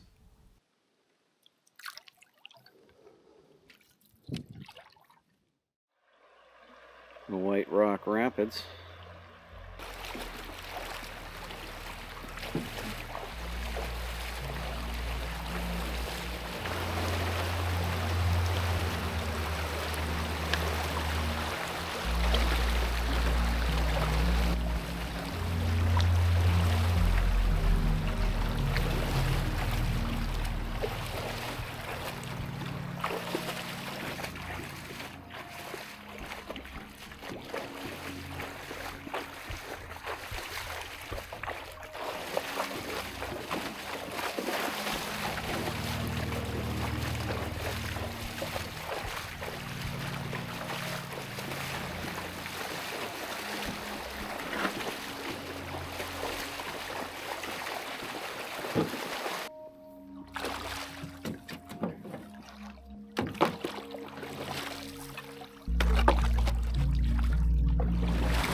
plugging away. Plugging away. I'm not going to get into Florence till like 5 or 6 o'clock. I'm going to be wiped tonight.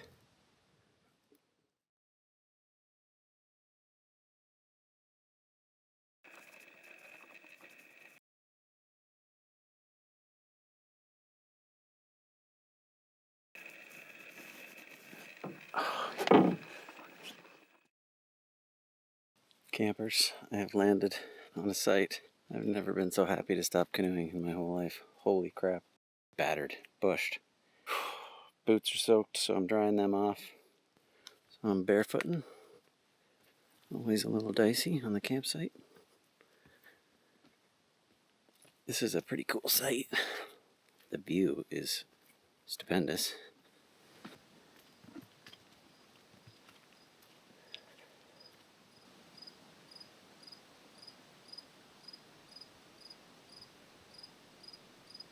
I've only got about an hour of sunlight left, so I'm going to get the hammock up. And then get some food into me. Holy moly. I do need that. Campers, campers, campers. It's going to be a really misty, damp night. It's already starting to collect on the PVC. Oh yeah. How's that for a little spot to watch? The north.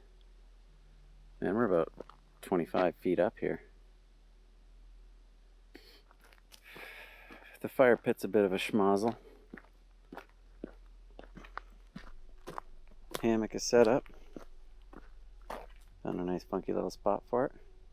All day long I was telling myself I was gonna stop halfway or, stop short and then come here tomorrow. But I checked out a few of the campsites and I saw that I still had about maybe, an hour's worth of sun left. So I was like, screw it, I'm just gonna go for it. I might pay for that when I wake up tomorrow with hands that don't work, or shoulders that are frozen up. But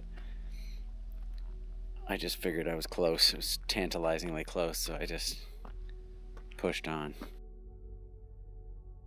Tomorrow we will do a little discovery run on Florence. It does look like a beautiful lake. When you first come into it and you just see that big white rock wall. It's just opposite my site. And just a big rugged island. Right there. So when you're coming in, you're sort of coming in this way and you see that big white rock wall over here, you see this island. And then you kind of get just a little taste. This is a 4-day trip. I may cut it to 3 days. Only because I know the last day is supposed to be raining. If I do stay a third night, I'm not going to stay here. I'm going to go about halfway back. Break it up into 2 days of travel. We'll see. We'll see how it goes. Now, what's really going to happen is me eating dinner and then sitting my ass down and having a little drink, probably falling asleep, but hopefully not, because I want to stay up and shoot a bit of stars tonight if I can stay up. That will be a challenge.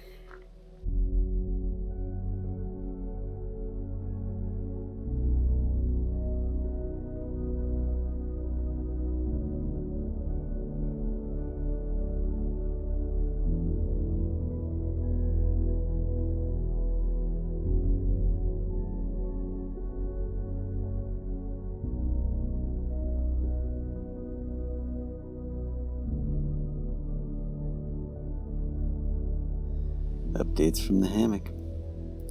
No fly on the hammock. Stars are beaming. Love it. Wow, what a crazy up and down day. Long, full day of canoeing after a big, long drive. I am completely wiped out. I think I've been up for about 20 hours. But what a reward. The Northern Lights again. Not as intense, but just as pretty, and the backdrop. The view from this site is pretty amazing. It sits up pretty high. Stars reflecting off the water. Incredible aurora. Second trip in a row. How about that? 2 weeks apart. Good stuff. Definitely falling asleep right now. See you in the morning. Bye.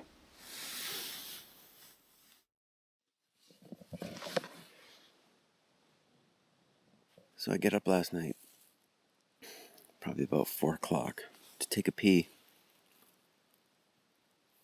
And the northern lights were going off again.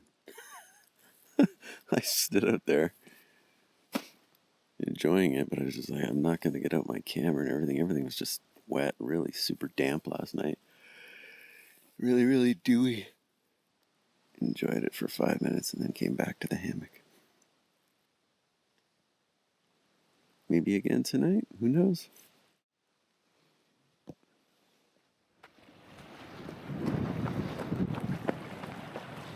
Crew, windy. It's from the north too. Man, if I'd have had this yesterday, I'd have probably saved about an hour of paddling. So I'm glad I'm not trying to book it out today, as typically the winds here are out of the south. Today, I don't know what I'm going to do. I wanted to explore this lake, but the wind would sure push me down the lake quickly, but I don't know about coming back up. I suppose it'll calm down. I don't want to get stuck out down the bottom of the lake there and not able to get back up. But we'll see. We'll see if it calms down a bit this afternoon. I certainly want to get out and do some exploring. I'd love to do the perimeter of this whole lake, but I don't know if the wind is going to let me do that today.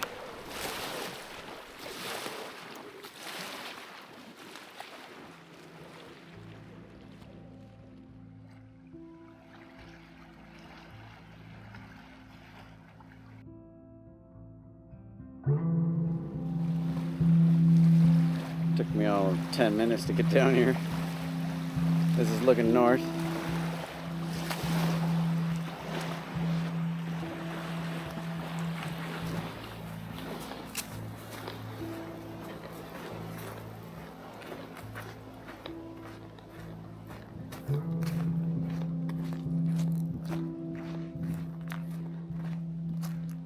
And this is looking south. Beautiful beachy sight, my gosh.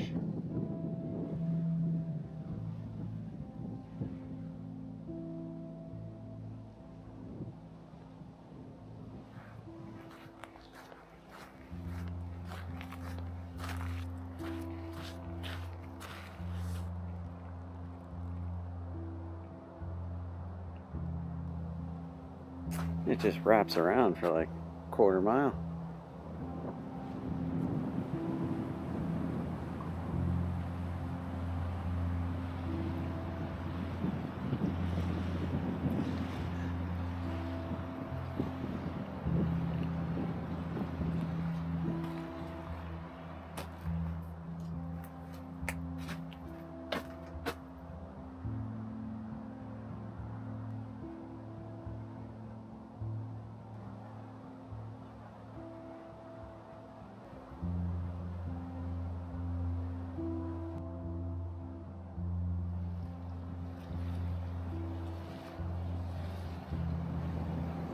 The wind just kicked into overdrive.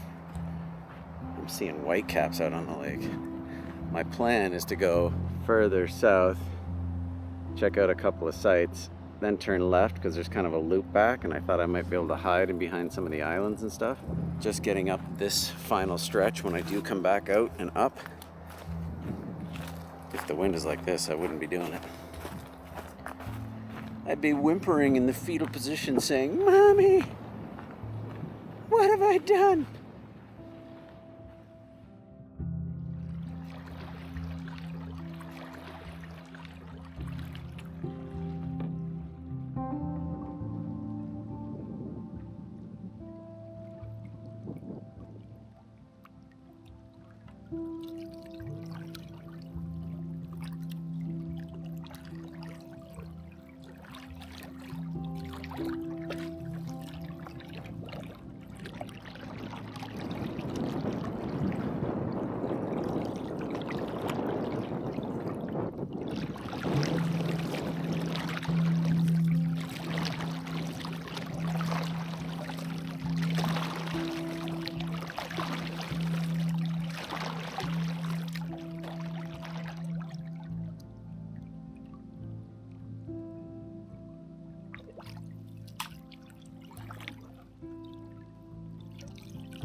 Picked up a little firewood.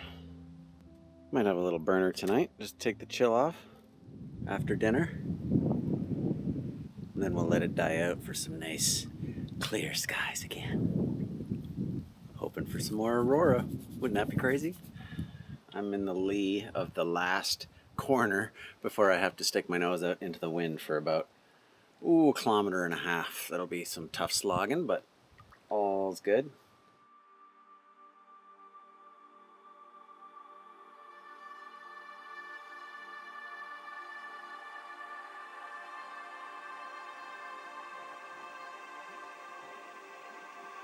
Large group of sandhill cranes. Trying to decide who's in charge, it looks like. Which way is south? There they go.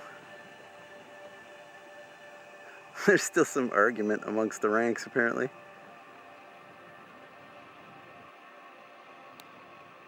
I've seen sandhill cranes before, but not large groups of them.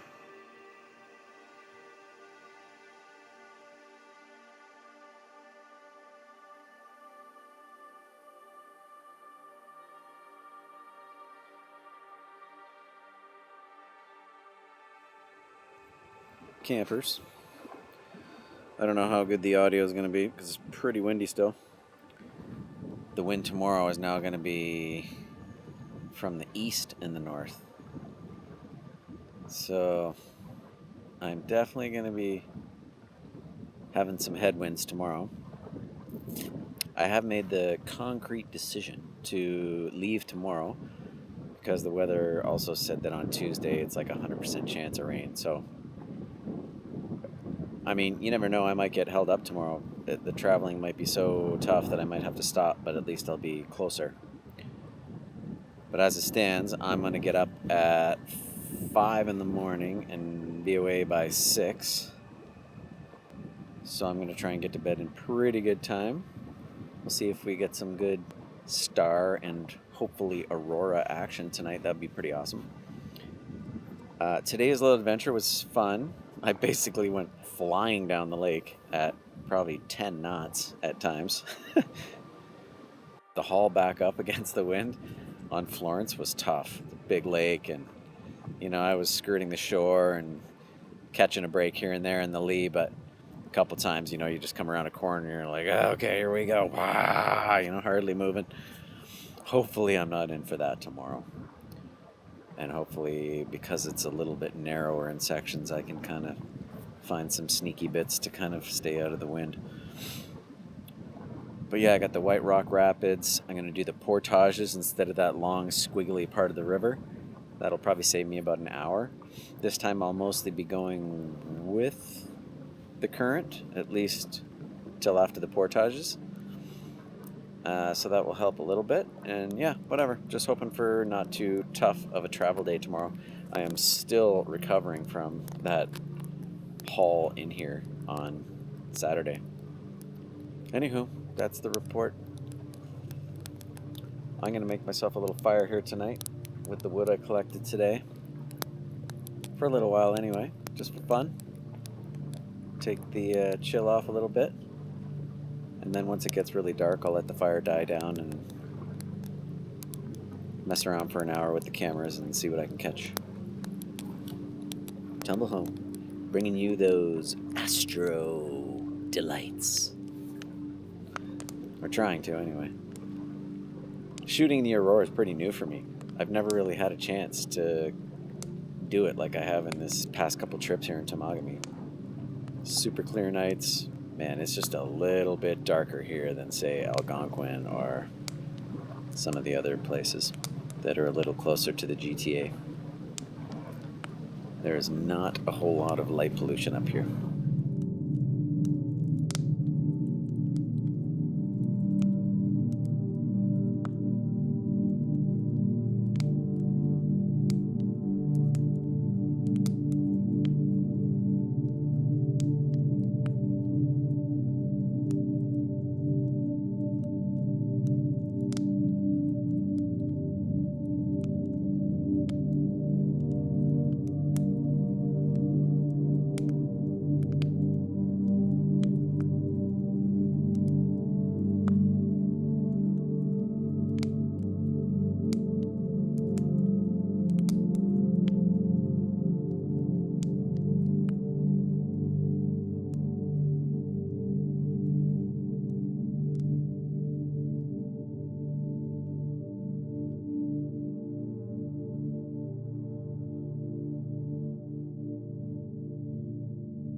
about 5:45, all packed up. Beautiful misty morning. And I'm gonna get on the water and get this long day started. Let's go.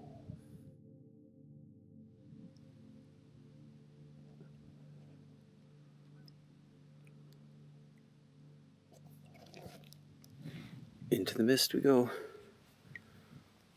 I'm not too familiar with this area. It's a little windy, but we'll figure it out.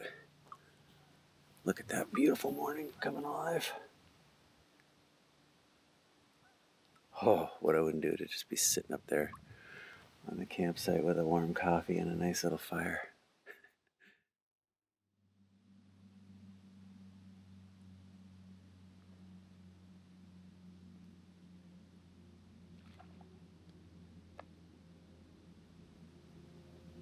There's an otter. Popped his head up, gave me a couple of barks.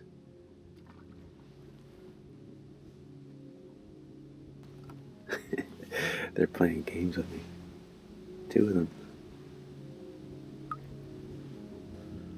Honestly, it doesn't get a whole lot better. So peaceful.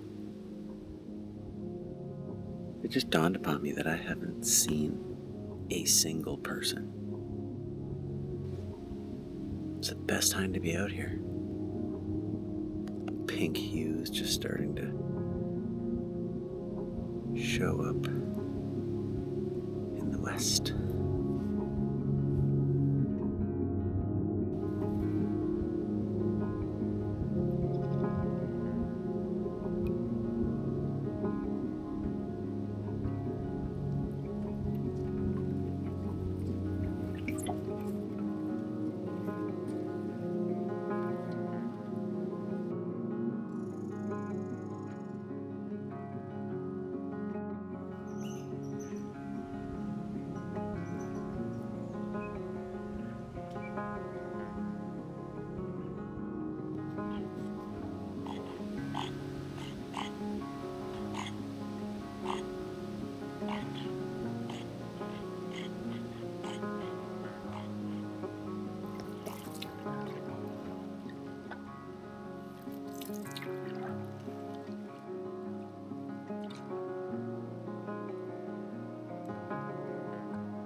Well, mission accomplished.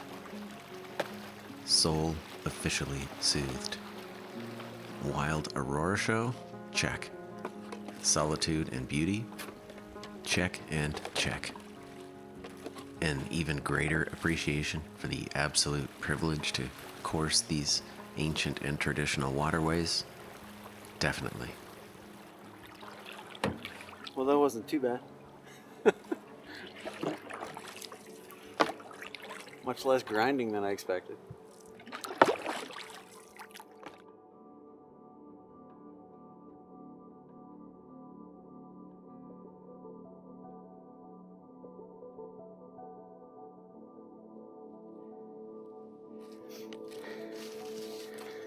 Big fungi.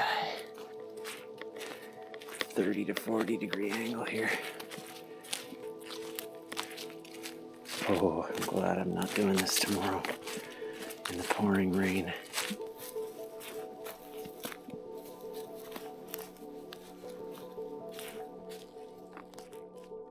Hey gang, I'm just in Dee's Lake, I believe it is. Dee's Lake. Brought to you by the maker of Dee's Nuts. Just had to say it. I just had to say D's nuts for my kids. Just once. So yeah, here we are in D's nuts. That was a really nice paddle out so far. That last 400-meter portage was nothing to get too excited about. A couple of steep inclines and declines, but other than that, not bad. I can see the 1K coming up just down here. And yeah, I'm just patting myself on the back for making the decision to come out a day early, because it is not going to be like this at this time tomorrow. A lot of rain. No thank you. I avoid it when I can.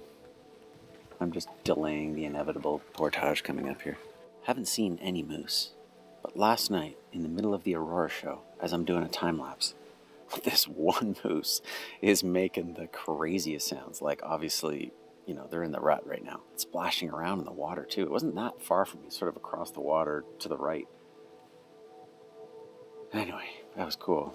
Plus I could hear some, what I'm pretty sure were either wolves or coyotes. That was pretty far in the distance, but I had that going on, owls going on, and then this moose just freaking out, punctuated with the odd loon thing, and this light show happening.